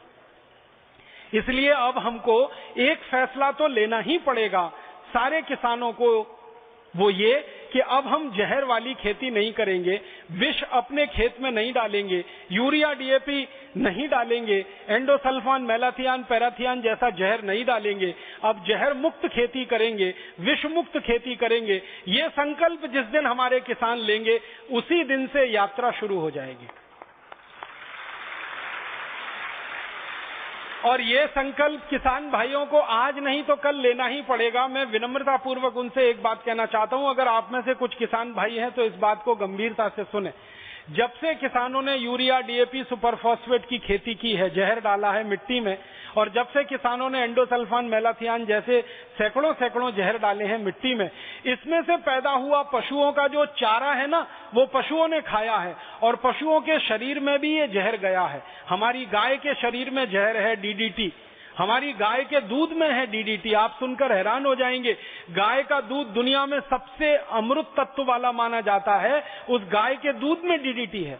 तो पशुओं के शरीर में भी डीडीटी आ गया, एंडोसल्फान आ गया, मेलाथियान आ गया, जहरीले कीटनाशक पशुओं के शरीर में आ गए, क्योंकि उनको चारा वही खाने को मिला जिस चारे को यूरिया, डीएपी से पैदा किया गया।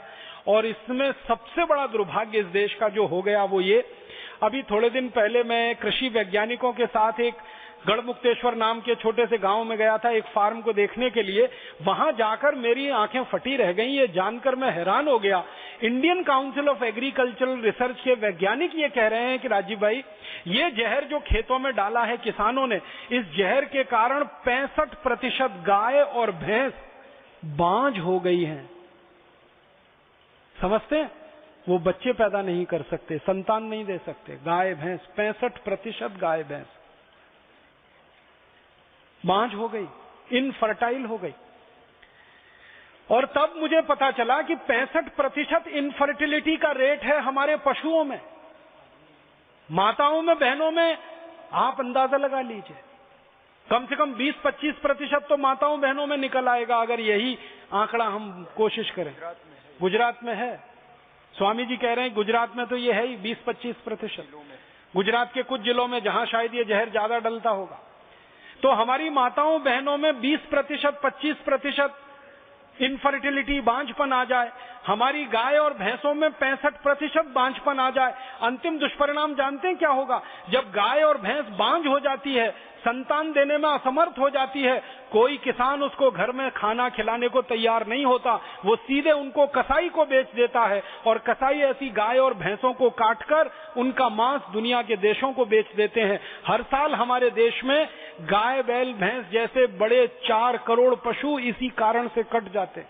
आप इस बात का अंदाजा और एहसास करने की कोशिश करिए कि यूरिया, डीएपी, एंडोसल्फान जैसे जहर ने हमारे पशुओं को बांझ बना दिया और अंतिम स्थिति में वो पशु कत्ल खाने में कटने के लिए जा रहे हैं। 4 करोड़ पशु हमारे कट रहे हैं हर साल, और उन 4 करोड़ पशुओं का एक छोटा सा हिसाब मैंने निकाला कि इन्हीं 4 करोड़ पशुओं को अगर हम कटने से बचा सके और इनका बांझपन का इलाज कर सके, तो यही 4 करोड़ पशु हर साल इस भारत देश को 15,000 करोड़ की आमदनी दे सकते हैं। माने हर साल 15,000 करोड़ की आमदनी का नुकसान हो रहा है पशुओं के कटने से। गाय और भैंस मां नहीं बन पा रही हैं, बच्चों को नहीं दे पा रही हैं, किसान कसाई खाने में बेच रहे। तब मुझे समझ में आया कि दिन दूनी रात चौगुनी ये कसाई खानों की तरक्की कैसे बढ़ रही है। हमारे यहाँ दूध देने वाली डेयरियां तो कम होती जा रही हैं, दूध का उत्पादन तो घटता जा रहा है, लेकिन पशुओं को काटने वाले कत्ल खाने लगातार बढ़ते जा रहे हैं।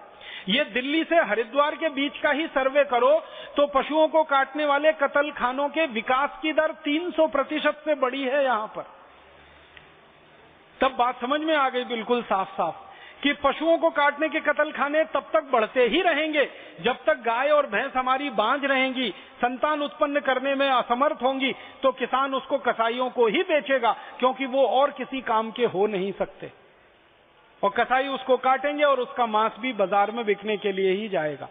तो अगर हमें ये कत्ल खाने बंद कराने हो, अपने पशुओं की जान बचानी हो, अपनी अर्थव्यवस्था में हजारों करोड़ रुपए की वृद्धि करनी हो, और 12 लाख करोड़ रुपए जो फालतू में हमारा बर्बाद हो रहा है, इसको किसी तरह से बचाना हो, देश की धरती माता को समृद्ध बनाना हो, विष मुक्त बनाना हो, जहर मुक्त बनाना हो, शुद्ध बनाना हो, सात्विक बनाना हो, तो एक ही उपाय बचा है, सिर्फ एक है कि हमारे किसान जल्दी से जल्दी ये जहर वाली खेती बंद कर दें, विष डालने वाली खेती बंद कर दें, जहर मुक्त खेती करें, विष मुक्त खेती करें। यही एक रास्ता है और कोई रास्ता नहीं। फिर किसान भाई पूछेंगे, अच्छा ठीक है, आपकी बात मान लिया, हम जहर नहीं डालेंगे, यूरिया डीएपी नहीं डालेंगे, एंडोसल्फान मेलाथियान नहीं डालेंगे, लेकिन इस बात की क्या गारंटी है कि हमारा उत्पादन अच्छा होगा? मैं आपको एक छोटी सी बात समझाना चाहता हूं सरल भाषा में। अगर आप किसान हैं और खेती करते हो तो एक जानकारी देना चाहता हूं कि हमारे खेत में जो कुछ भी पैदा होता है, पौधे का निर्माण जो खेत में होता है, बीज, बीज में से पौधा, पौधे से फल, तो फल ज्यादा से ज्यादा मिले, तो पौधा अच्छे से अच्छा हो, तो बीज अच्छे से अच्छा हो, और जिस मिट्टी में बीज डाला गया वो मिट्टी अच्छे से अच्छी हो। ये सीधा एक चक्र है। तो मिट्टी अच्छी से अच्छी होनी चाहिए, बीज अच्छे से अच्छा होना चाहिए, फल तो अच्छा मिलने ही वाला है। तो मिट्टी को अच्छा बनाना है तो एक ही रास्ता है, उसको जहर मुक्त करो। उसमें जो आपने पिछले 40 साल से यूरिया डीएपी के नाम पर, एंडोसल्फान के नाम पर जो डाला है, ये मिट्टी से बाहर निकालो। अब आप बोलोगे जी मिट्टी से जहर बाहर निकालें, इसके लिए कौन सी रासायनिक क्रिया, इसके लिए क्या करना पड़ेगा? इसके लिए भगवान ने, ईश्वर ने, प्रकृति ने हमको इतनी सुंदर वस्तु दी है। मिट्टी का जहर 3 साल में पूरा खत्म हो जाता है अगर लगातार उस मिट्टी में पशुओं का गोबर और मूत्र मिलाकर डाला जाए। जैसे गाय है, जैसे भैंस है, जैसे बैल है, तो गाय, बैल, भैंस का गोबर, गाय, बैल, भैंस का मूत्र, पशुओं का गोबर, पशुओं का मूत्र, ये दोनों मिलाकर मिट्टी में लगातार डाला जाए अगर, तो मिट्टी 3 साल में पूरी तरह से जहर मुक्त हो जाती है। आप बोलेंगे वो कैसे? ये जो पशुओं का गोबर है, इसमें जहर को खींचने की सबसे ज्यादा ताकत है। जैसे आपके शरीर में जहर चला जाए ना, तो उस जहर की सफाई करने की ताकत आपकी किडनी में है, वैसे ही पशुओं के गोबर और मूत्र में जहर को साफ करने की सबसे ज्यादा प्रकृति के द्वारा, भगवान के द्वारा दी गई ताकत है। तो पशुओं का गोबर और पशुओं का मूत्र अगर भरपूर मात्रा में मिट्टी में डाला जाए, तो 1 साल लगातार डालो, 2 साल लगातार डालो, तीसरे साल डालते डालते मिट्टी पूरी तरह से शुद्ध और पूरी तरह से सात्विक हो जाती है। उस मिट्टी में विष पूरी तरह से खत्म हो जाता है और 100% मिट्टी निरापद हो जाती है, विष मुक्त हो जाती है। अब आप बताओ, इससे सस्ता और इससे अच्छा इलाज कहाँ हो सकता है?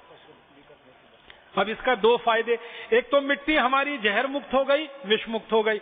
दूसरा, पशुओं का गोबर और मूत्र अगर हमने खेत में डाला और उस गोबर और मूत्र से ये काम हुआ तो पशुओं की इज्जत हमारे जीवन में बढ़ गई, उनका सम्मान हमारे जीवन में बढ़ गया, क्योंकि वो हमारे लिए दूध के अलावा भी लाभकारी सिद्ध हुए। और पशु अगर ज्यादा लाभकारी सिद्ध होने लगे किसानों को, तो फिर कोई किसान पशु को बेचेगा ही नहीं और कसाई के हाथ में वो लगेंगे ही नहीं, तो काटने को उन्हें मिलेगा क्या?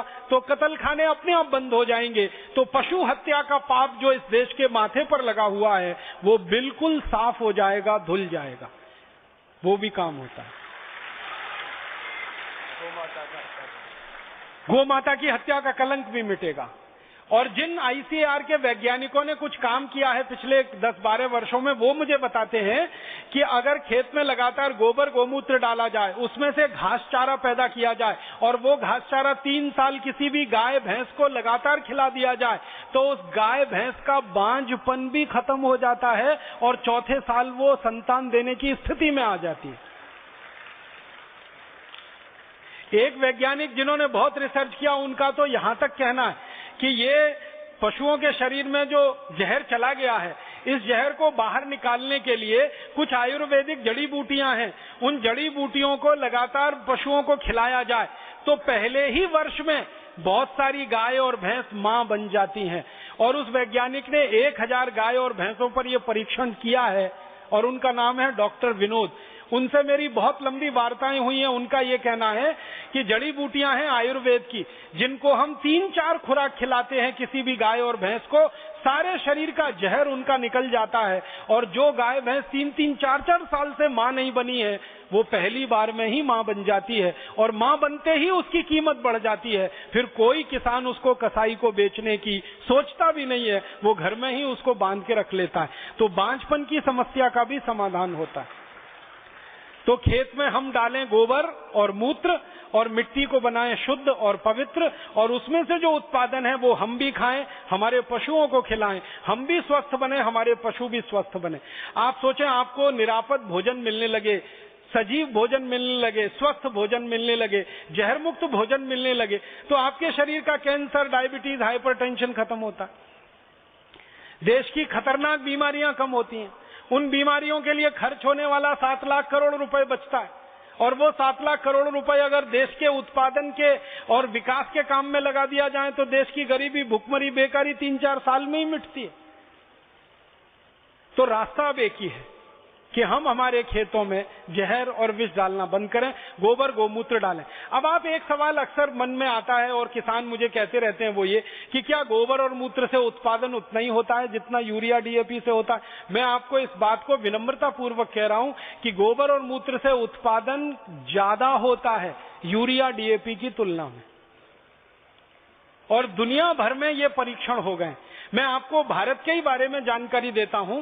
भारत में हैदराबाद में एक संस्था है, सस्टेनेबल एग्रीकल्चर के लिए काम करती है, सतत कृषि उसको हिंदी में कहते हैं। इस संस्था के द्वारा 20 लाख एकड़ जमीन में पिछले कई वर्षों से गोबर और मूत्र की खेती की जा रही है, और उनका कहना है कि उत्पादन लगातार बढ़ रहा है। 10, 12, 15, 20% से लेकर 200% तक उत्पादन बढ़ा है किसानों का। गोबर और मूत्र की खेती में इतनी ताकत है। मैं आपको, किसान भाई बहन हैं अगर आप, तो एक छोटी सी बात समझाना चाहता हूं, वो ये कि पौधे को बड़ा होने के लिए और पौधे पर अच्छा फल लगने के लिए सबसे ज्यादा काम में अगर कोई चीज आती है ना, तो वो सूर्य का प्रकाश है। सूर्य का प्रकाश भरपूर मात्रा में जिस पौधे को मिलेगा, उस पौधे की बढ़त माने ग्रोथ सबसे अच्छी होगी, उसका फल भी सबसे अच्छा होगा। जमीन से मिलने वाले जो सूक्ष्म पोषक तत्व हैं, जिनको हम माइक्रो न्यूट्रिएंट्स कहते हैं अंग्रेजी में, जैसे कुछ मैक्रो न्यूट्रिएंट्स होते हैं, कुछ माइक्रो न्यूट्रिएंट्स होते हैं। मैक्रो न्यूट्रिएंट्स माने जाते हैं NPK, नाइट्रोजन, फास्फोरस, पोटाश, और मैक्रो न्यूट्रिएंट्स में आता है कैल्शियम, मैक्रो न्यूट्रिएंट्स में आता है सल्फर, मैक्रो न्यूट्रिएंट्स में आता है मैग्नीशियम। तो ये 6 तरह के रसायन हैं जो मैक्रो न्यूट्रिएंट्स हैं। बाकी जितने भी रसायन हैं जिनकी संख्या 12 है, जो बहुत सूक्ष्म मात्रा में इस्तेमाल होते हैं, जैसे कॉपर है, जैसे कोबाल्ट है, जैसे मैग्नीज है, ये बहुत सूक्ष्म मात्रा में जिनको माइक्रो न्यूट्रिएंट्स कहते हैं, ये कुल मिलाकर 18 हैं। इनकी सबसे ज्यादा उपलब्धता अगर कहीं पर है तो वो पशुओं के गोबर और मूत्र में ही है, और उसके बाद भगवान की बनाई गई मिट्टी में है, और कहीं भी नहीं है। आप जानते हैं यूरिया, डीएपी, सुपर फॉस्फेट में तो 3 ही मैक्रो न्यूट्रिएंट्स हैं, नाइट्रोजन है, फास्फोरस है, पोटाश है, बाकी तो उसमें कुछ है ही नहीं। बाकी चाहिए तो गोबर की तरफ ही लौटना पड़ेगा, मूत्र की तरफ ही लौटना पड़ेगा। कैल्शियम तो है नहीं यूरिया में, मैग्नीशियम तो है नहीं यूरिया में, मैग्नीज तो है नहीं यूरिया में, कोबाल्ट तो है नहीं यूरिया में, कॉपर तो है नहीं यूरिया में, और ये सब चाहिए मिट्टी को और पौधे को, तो यूरिया से तो मिलेगा नहीं, डीएपी में भी नहीं मिलेगा, सुपर फॉस्फेट में भी नहीं मिलेगा, उसमें तो 3 ही केमिकल मिलने वाले हैं। और खेत की मिट्टी को चाहिए 18 तरह के केमिकल, वो तो मिलेंगे गोबर और मूत्र से ही, क्योंकि गोबर और मूत्र में ये भरपूर मात्रा में उपलब्ध है। तो आप गोबर और मूत्र की खेती करें तो भूमि को सूक्ष्म पोषक तत्व भरपूर मिलेंगे, जिससे भूमि की उर्वरक शक्ति बढ़ेगी, और भूमि की उर्वरक शक्ति बढ़ेगी तो उत्पादन की दर बढ़ेगी, आपको फसल अच्छी मिलेगी, उत्पादन ज्यादा मिलेगा, बेहतर मिलेगा। और जो उत्पादन आपको मिलेगा उसको बाजार में जब आप बेचेंगे तो उसका मूल्य भी भरपूर मिलेगा, कीमत भी भरपूर मिलेगी।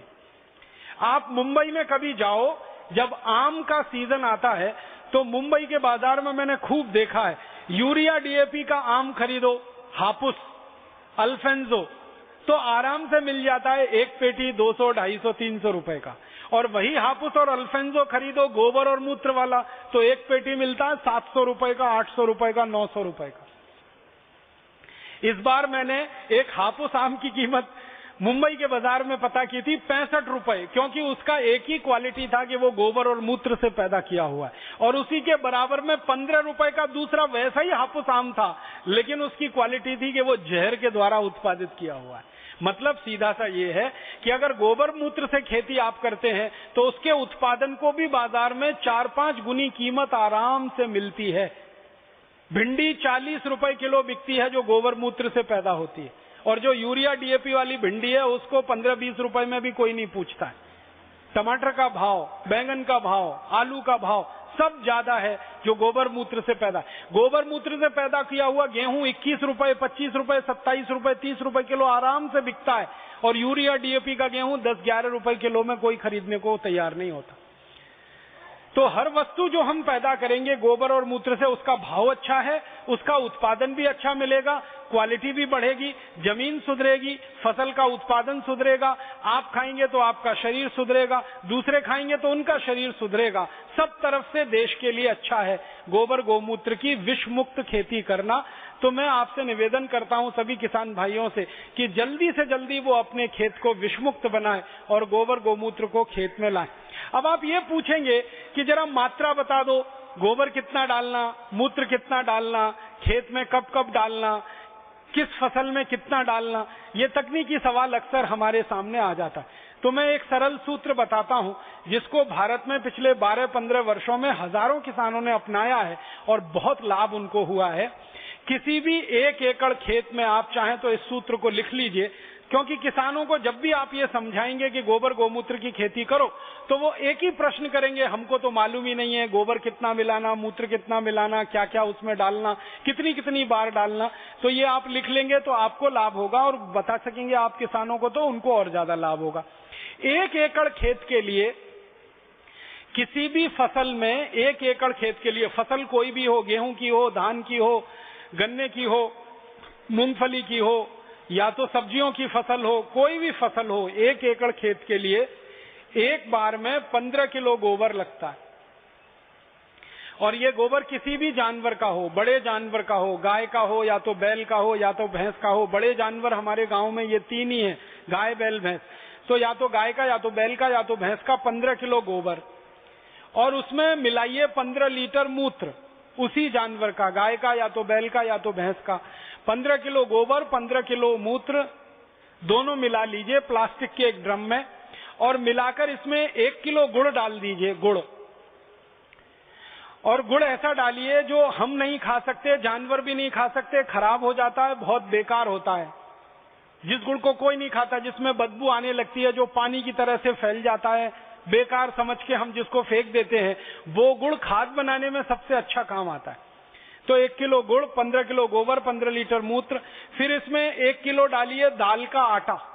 उड़द की दाल है तो सबसे अच्छा, मूंग की दाल हो सकती है, मसूर की दाल हो सकती है, अरहर की दाल हो सकती है, चने की दाल हो सकती है, खेसारी की दाल हो सकती है, सोयाबीन की दाल हो सकती है, कोई भी दाल।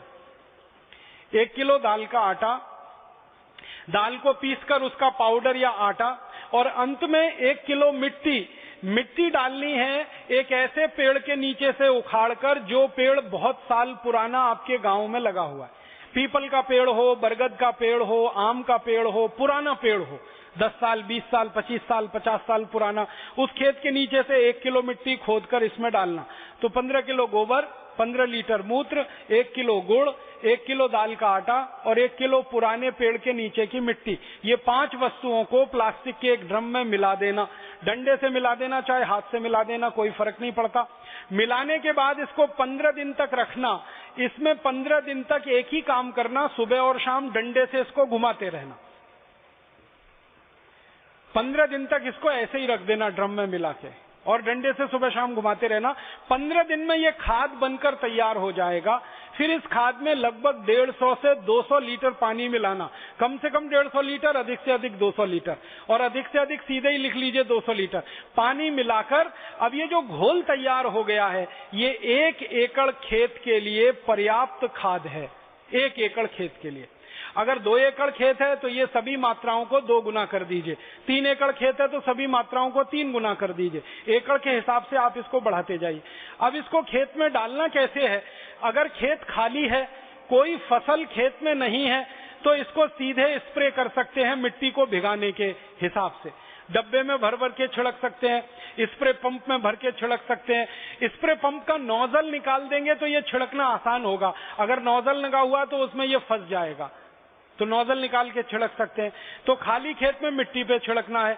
और फसल अगर खेत में खड़ी हुई है तो जब फसल में पानी लगाएंगे तो पानी के साथ इसको मिला देना है। मान लीजिए आपके खेत में फसल लगी है और पानी के लिए नाली आपने बना रखी है, उस नाली के मुहाने पर कोई बैठ जाएगा और डब्बे से इसको पानी में डालता जाएगा, पानी के साथ ये पूरे खेत में चला जाएगा। 1 एकड़ खेत के लिए ये खाद पर्याप्त है, और इसको आप हर 21 दिन में दोबारा से डाल सकते हैं। आज आपने डाला तो 21 दिन बाद फिर डाल सकते हैं, फिर 21 दिन बाद डाल सकते हैं, फिर 21 दिन बाद डाल सकते हैं। मतलब इसका है कि 3 महीने की फसल है तो कम से कम 4 से 5 बार डाल दीजिए। 4 महीने की फसल है तो 5 से 6 बार इसको डाल दीजिए। 6 महीने की फसल है तो 7-8 बार डाल दीजिए। साल भर की फसल है, जैसे आप गन्ना लेते हैं, ऊस लेते हैं, तो उसमें आप इसको कम से कम 14-15 बार डाल दीजिए। इसको हर 21 दिन में डालते जाना। तो ये खाद से आप किसी भी फसल को भरपूर उत्पादन ले सकते हैं। गेहूं, धान, चना, चावल, दाल, गन्ना, मूंगफली, सब्जियां, सब तरह की फसलों में ये डालकर देखा गया है। इसके बहुत अच्छे और बहुत अद्भुत परिणाम है। सबसे अच्छा परिणाम क्या आता है इसका, कि आपकी जिंदगी का जो खाद का खर्चा है 60% वो एक झटके में खत्म हो गया। फिर दूसरा खर्चा क्या खत्म होता है, जब आप ये गोबर मूत्र का खाद डालेंगे तो खेत में विष कम हो जाएगा, तो जंतुनाशक डालना और कम हो जाएगा, कीटनाशक डालना और कम हो जाएगा। यूरिया, डीएपी का असर जैसे जैसे मिट्टी से कम होता जाएगा, बाहर से आने वाले कीट और जंतु भी आपके खेत में कम होते जाएंगे, तो जंतुनाशक और कीटनाशक डालने का खर्च भी अपने आप धीरे धीरे कम होता जाएगा। और लगातार 3-4 साल आपने ये खाद बनाकर डाल दिया तो लगभग तय मानिए आपके खेत में कोई भी जहरीला कीट और जंतु आएगा नहीं, तो उसको मारने के लिए दवा डालने की जरूरत और गरज भी नहीं पड़ेगी। तो 20% वो जो फालतू खर्चा था वो भी बच जाएगा, माने खेती का 80% खर्चा आपका बच जाएगा। दूसरी बात इस खाद के बारे में कि ये सभी फसल के लिए है, कोई भी फसल, रबी की हो, खरीफ की हो, जायद की हो। हमारे यहाँ फसल चक्र में 3 मुख्य फसलें हैं, रबी, खरीफ, जायद। तीनों तरह की फसलों में ये काम आता है। इसलिए इस फॉर्मूले में ज्यादा कोई जटिलता नहीं है, बहुत सरल है, बहुत आसान है। और जानवर जो गोबर दे रहा है, मूत्र दे रहा है, वो आसानी से किसी भी गांव में मिल जाते हैं। भले वो दूध ना दें, लेकिन गोबर और मूत्र तो वो दे ही दे रहे हैं। उनको इकट्ठा करने की बात है। गोबर इकट्ठा करना तो बहुत आसान है, जानवरों का मूत्र इकट्ठा करना भी आसान है। जब भी जानवर मूत्र देते हैं, आप ऐसा करिए, उनको बांधने का जो स्थान है जानवरों का, वो थोड़ा मिट्टी से और ईंट से थोड़ा पक्का बना दीजिए, सीमेंट कर दीजिए या पत्थर लगा दीजिए, और उस स्थान को थोड़ा ढाल दे दीजिए। फिर उसमें एक नाली बना दीजिए और बीच में एक खड्डा डाल दीजिए। तो जो भी मूत्र करेंगे जानवर, वो सब नाली में आ जाएगा, खड्डे में इकट्ठा हो जाएगा। अब जानवरों के मूत्र की एक विशेषता है कि इसकी कोई एक्सपायरी डेट नहीं है।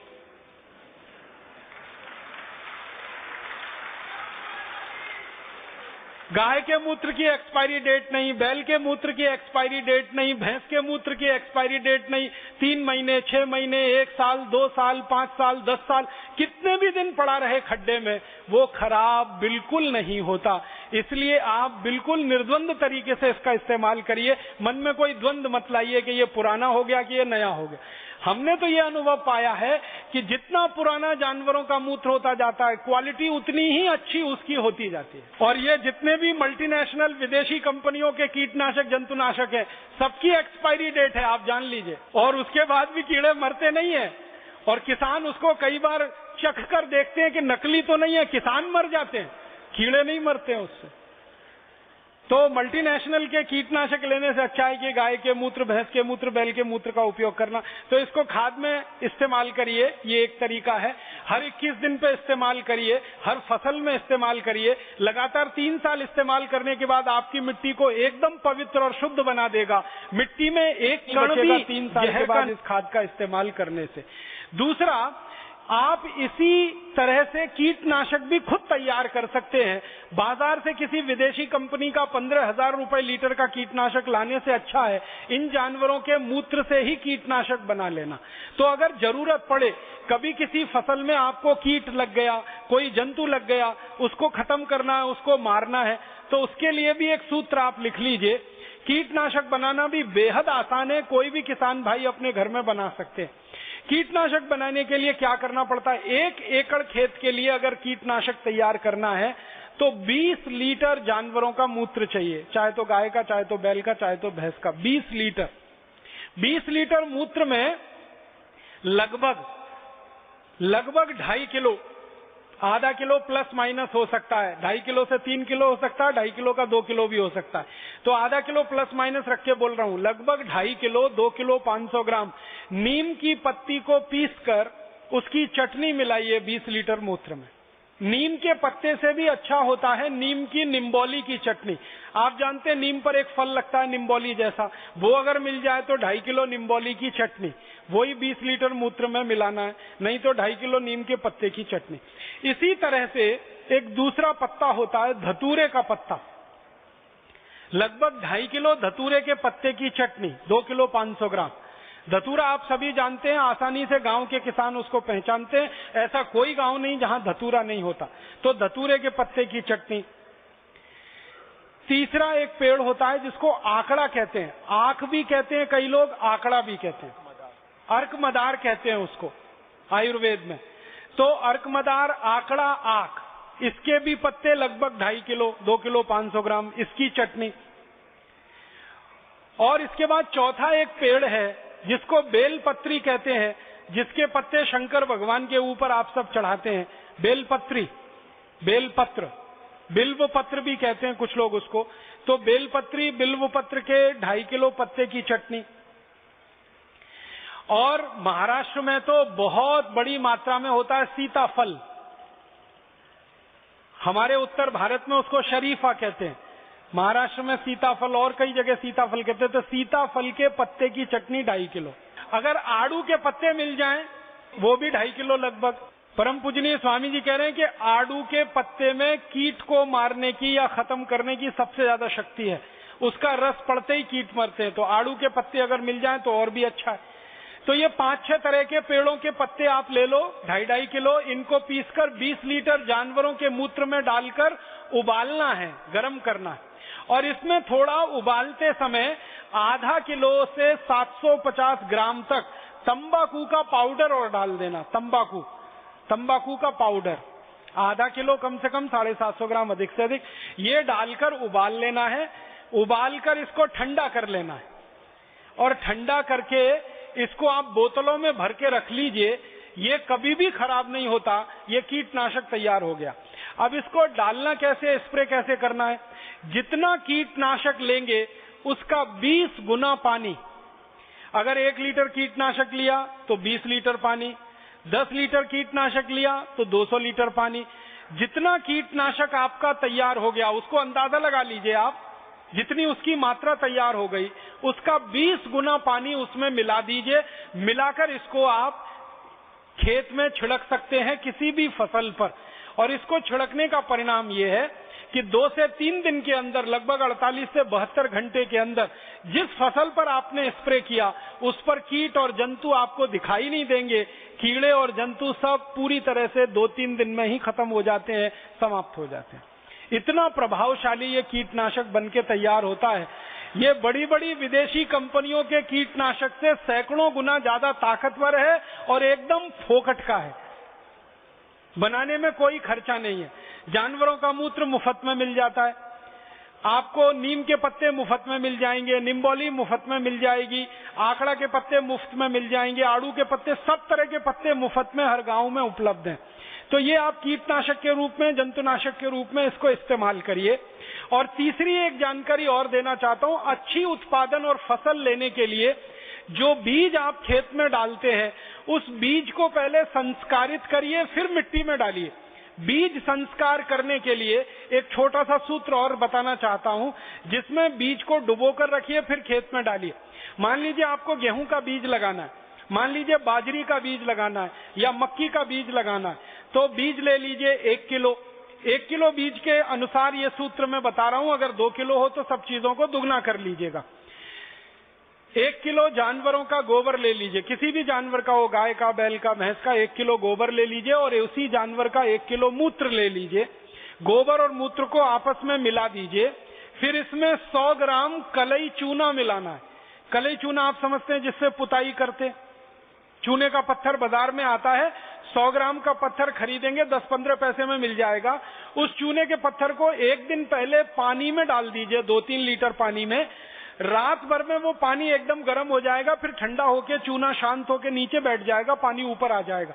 फिर इसको घोल लीजिए, चूना और पानी को, और इसको 1 किलो गोबर 1 लीटर मूत्र वाले पात्र में डाल दीजिए।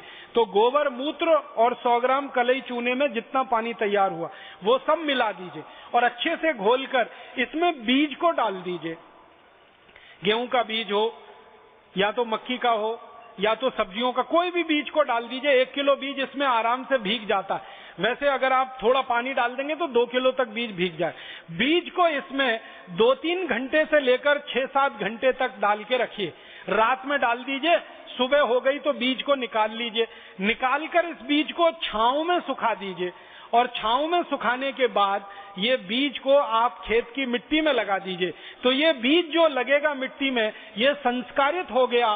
अब इस संस्कारित बीज के 2 फायदे हैं। एक तो फसल का उत्पादन अच्छा मिलेगा और इस फसल पर जल्दी कोई कीट नहीं लगेगा, जल्दी कोई कीड़ा इस खेत की फसल पर आएगा नहीं। तो कीटनाशक, जंतुनाशक से आपको मुक्ति मिल गई और फसल का उत्पादन भी अच्छा हो गया। तो बीज संस्कार करने का एक सूत्र है, कीटनाशक बनाने का एक सूत्र है और खाद बनाने का एक सूत्र है। इन 3 सूत्रों का भरपूर प्रयोग आप अपने खेत में करिए और अपने किसान मित्रों को, किसान भाइयों को ज्यादा से ज्यादा इसको बताइए। मेरा आपसे एक छोटा सा निवेदन है कि अगर आप में से कोई किसान भाई बहन है तो इस वर्ष अपने खेत के कम से कम 1 एकड़ में ये करके देखिए। और 1 एकड़ में आपने ये करके देखा, इसका परिणाम अगर अच्छा आया तो अगले वर्ष आप पूरे खेत में करिए। और ज्यादा अच्छा परिणाम आया तो पूरे गांव के खेत में करा दीजिए इसको, फिर पूरे जिले के खेतों में करा दीजिए। जैसे आप गांव-गांव जाकर योग प्राणायाम सिखाते हैं ना, वैसे गांव-गांव जाकर किसानों को ये सूत्र सिखाना शुरू कर दीजिए गोबर गोमूत्र की खाद का।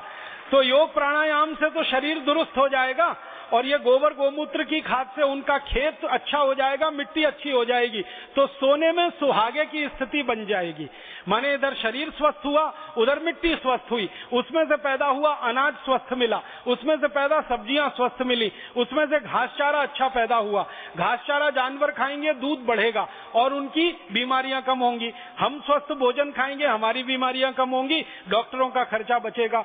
तो सारे जड़ मूल से व्यवस्था का परिवर्तन शुरू हो जाएगा। और मेरा ये मानना है कि अगर एक गांव में एक किसान भाई ने भी ये कर लिया तो 1 साल के अंदर पूरा गांव इसको कर लेगा, इसकी पूरी गारंटी है। क्योंकि भारत के किसान इतने होशियार हैं, इतने अकल वाले हैं कि अच्छी चीज देखते हैं तो उसका पालन करने में वो बिल्कुल देरी नहीं करते। और किसान भाइयों को एक बात बताइए जो उनके दिमाग से भ्रम निकालना है। भारत के आधुनिक कृषि वैज्ञानिकों ने एक भ्रम किसानों के मन में डाल दिया है, वो भ्रम आप निकालिए। किसानों को ये समझाइए कि फसल का अच्छे से अच्छा उत्पादन सूरज की पड़ने वाली धूप से तय होता है, ना किसी दूसरी चीज से। जिस पौधे को धूप जितनी अच्छी मिलेगी, जिस पौधे को पानी जितना स्वच्छ और साफ मिलेगा, जिस पौधे को हवा जितनी अच्छी मिलेगी, उसका उत्पादन उतना अच्छा होगा।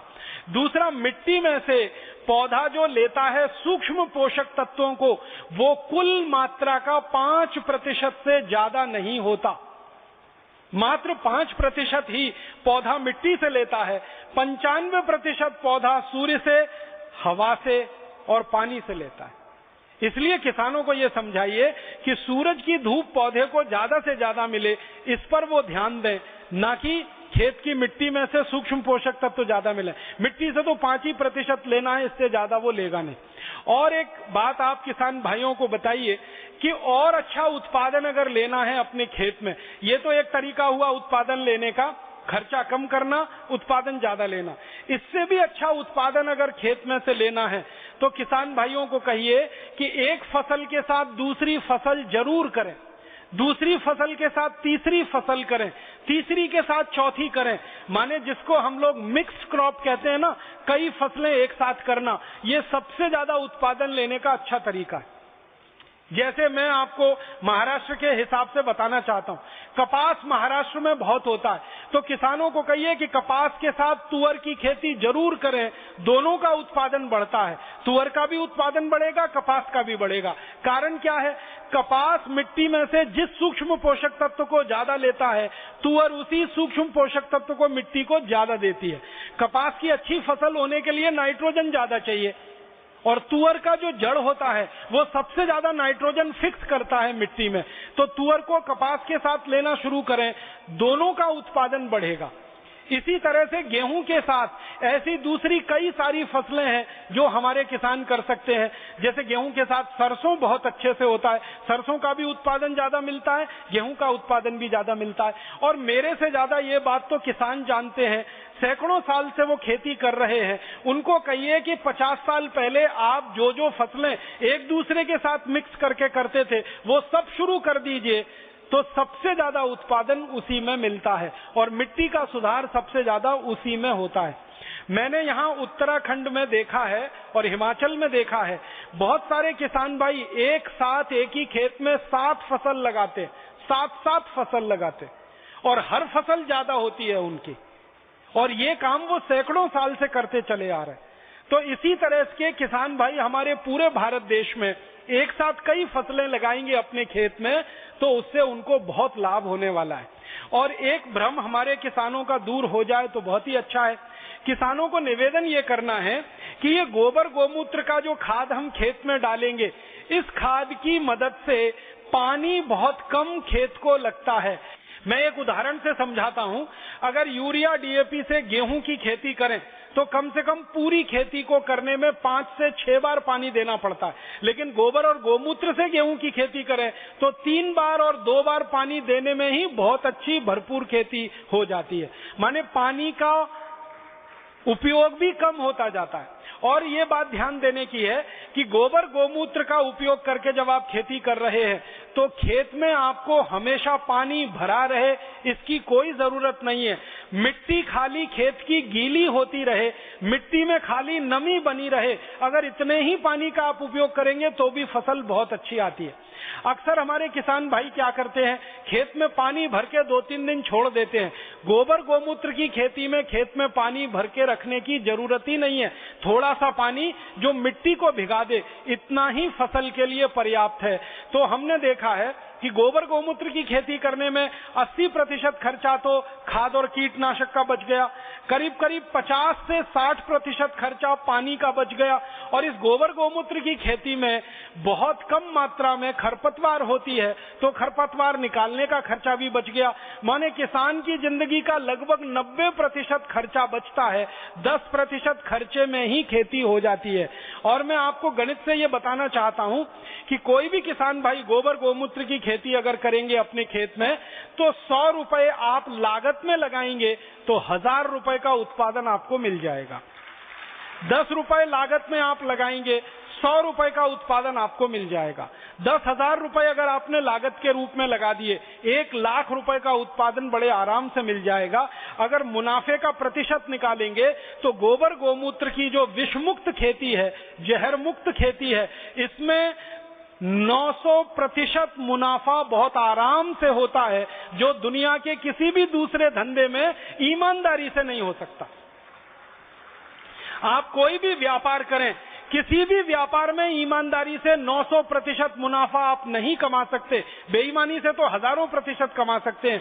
खेती और खेती मात्र एक ऐसा व्यवसाय है जिसमें गोबर गोमूत्र का उपयोग करके, जानवरों के मूत्र का उपयोग करके, जानवरों के मल का उपयोग करके आप 900% मुनाफा कमा सकते हैं। और ये मुनाफा पूरे देश में टैक्स फ्री है, इस पर कोई इनकम टैक्स नहीं है, तो सरकार का झगड़ा और झंझट भी नहीं है। मैं तो आप सब लोगों को एक विनती ये करूंगा कि अगर आपके घर में थोड़ा भी पैसा है, अतिरिक्त रूप से थोड़ा भी पैसा अतिरिक्त रूप से है, भले आपने गहने खरीद के रखे हों, भले किसी कंपनी के शेयर खरीद के रखे हों, भले आपने बॉन्ड्स में पैसा लगा रखा हो, वो सब निकाल लीजिए। जितना जल्दी हो खेत खरीद लीजिए, 1 एकड़ ले लीजिए, 2 एकड़ ले लीजिए, 5 एकड़ ले लीजिए और गोबर गोमूत्र की खेती पर आ जाइए। भविष्य आपका ही है, क्योंकि आने वाले समय में हजारों आरोग्य केंद्र खुलेंगे, वहां गोबर गोमूत्र का गेहूं, चावल, चना, दाल, सब्जियां उपलब्ध होंगी। तो ये केंद्र तो खुल जाएंगे बहुत जल्दी, लेकिन पैदा करने वाले कहां से आएंगे? वो आप में से ही तैयार होंगे, तभी उनकी पूर्ति हो पाएगी। तो आप उत्पादन करना शुरू कर दीजिए। परम पूजनीय स्वामी जी के आशीर्वाद से ये केंद्र जो चलेंगे वो बिक्री करना शुरू कर देंगे। उत्पादन आप करें, बिक्री पतंजलि योगपीठ या भारत स्वाभिमान की तरफ से हो, तो उत्पादक और विक्रेता दोनों एक दूसरे के बंधन में ऐसे बंधे कि दुनिया की कोई ताकत हमें न तोड़ सके। और हम जो विश्व विजय के अभियान पर निकले हैं, अपने अभियान को पूरी तरह से सफल कर पाए। मैं एक आखिरी बात कहना चाहता हूं, वो ये कि भारत में आजादी की लड़ाई जब हुई, तो इस आजादी की लड़ाई में आपको शायद ये जानकारी है कि सबसे ज्यादा किसानों ने भाग लिया था। 1857 की क्रांति रही हो, 1905 का स्वदेशी आंदोलन रहा हो, 1942 का भारत छोड़ो आंदोलन रहा हो, या 1930 का नमक सत्याग्रह रहा हो, जितने भी आंदोलन भारत में हुए, सब में किसानों ने आगेवानी की, माने वो अगुवाई में थे, माने वो लीडरशिप में थे। और सभी आंदोलनों को सबसे ज्यादा आर्थिक मदद किसानों की तरफ से हुई। दूसरे नंबर पर व्यापारियों ने मदद की, उद्योगपतियों ने मदद की। तो किसानों ने, कारीगरों ने और व्यापारियों ने मदद की, तो सारे देश में सैकड़ों करोड़ रुपए खर्च करके आंदोलन हुआ। आजादी के आंदोलन के बारे में एक अनुमान है कि 480 करोड़ रुपए खर्च हुआ था उस समय 1857 की लड़ाई में। इसमें से अधिकांश पैसा किसानों ने दिया था, फिर कारीगरों ने और व्यापारियों ने दिया था। तो किसानों ने पैसा दिया कैसे? उनके पास पैसा था इसलिए उन्होंने दिया। किसानों के पास पैसा कहां से आया? उस समय खेती में उत्पादन बहुत अच्छा था।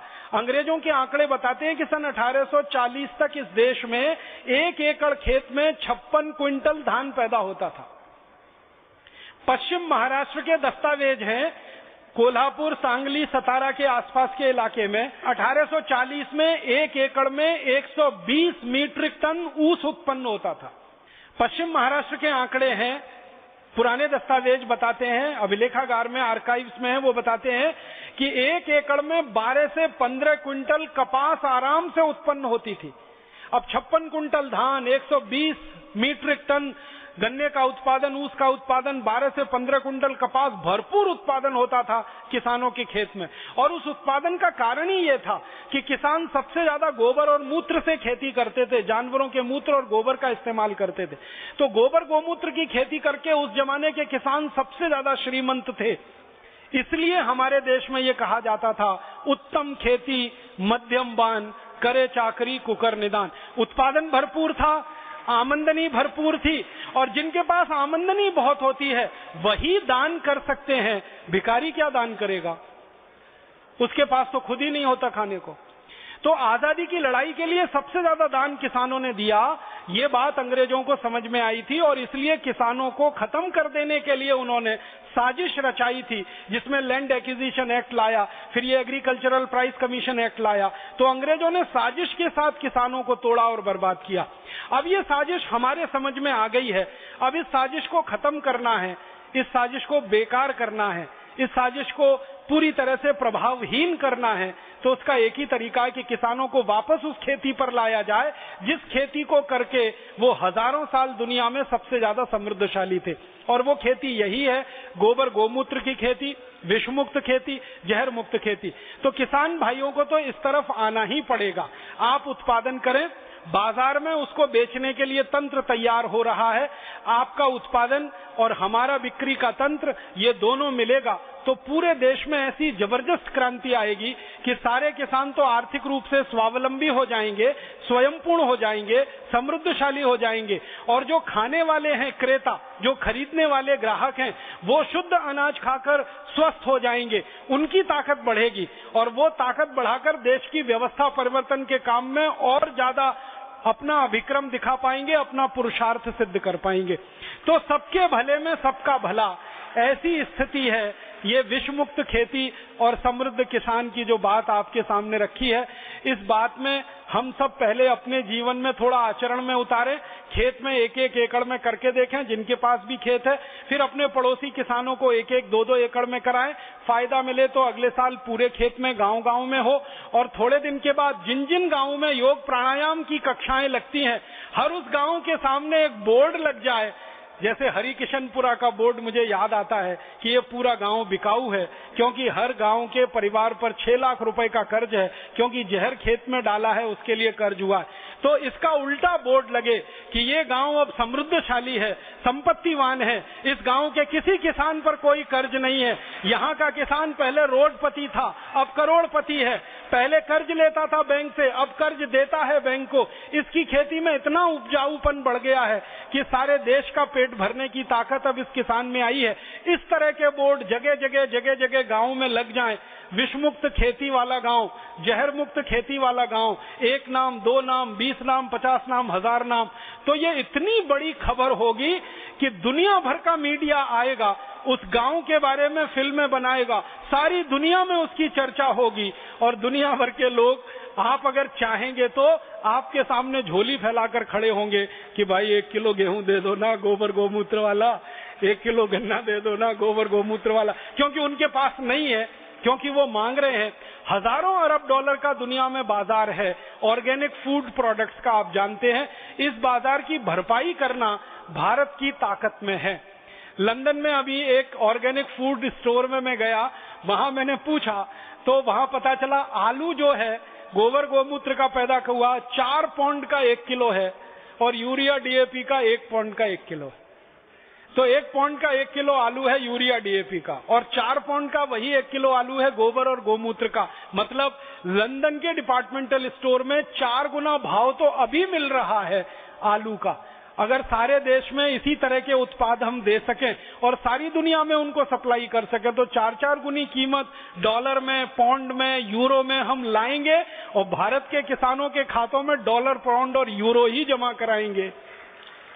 और डॉलर, पाउंड, यूरो जैसे जैसे भारत में आएगा, भारत की इज्जत और हैसियत बढ़ती जाएगी। ये रुपए और डॉलर की कीमत, डॉलर और रुपए की कीमत या पाउंड और रुपए की कीमत ये बदलती चलना शुरू हो जाएगी। आप जानते हैं जिस मुद्रा की डिमांड ज्यादा होती है उसकी कीमत ज्यादा होती है, लेकिन सप्लाई ज्यादा हो जाए तो कीमत घट जाती है। तो आप उसको सिद्ध कर दीजिए इस देश में। डॉलर की कीमत घटानी है, पौंड की कीमत घटानी है, उसकी उपलब्धता बढ़ा दीजिए, कीमत अपने आप घट जाएगी। उसकी उपलब्धता बढ़ाने का एक ही तरीका है कि ऑर्गेनिक फूड प्रोडक्ट्स को सारी दुनिया में एक्सपोर्ट करना शुरू कर दीजिए, अपने आप आपको भरपूर डॉलर और पौंड मिलने लगेगा। तो एक तरीका यह भी है रुपए की कीमत बढ़ाने का, डॉलर और पौंड की कीमत घटाने का। डॉलर पौंड की सप्लाई इधर बढ़ाओ और डिमांड उसकी कम करते जाओ, खर्चा उसका कम करते जाओ, तो रुपए की कीमत बढ़ने से इज्जत बढ़े, संपत्ति की कीमत बढ़े और सारी दुनिया में अंत में भारत की कीमत बढ़े। भारत फिर से सोने की चिड़िया बने, समृद्धशाली हो, स्वदेशी हो, स्वाभिमानी हो, किसी के सामने भीख फैलाने मांगने वाला देश ना हो, देने वाला देश बने, लेने वाला देश ना हो। ये सब किसानों की ताकत से और विषमुक्त खेती और समृद्ध किसानों की ताकत से हो सकता है। ये बोलकर मैं आप सबका आभार व्यक्त करता हूं, धन्यवाद देता हूं।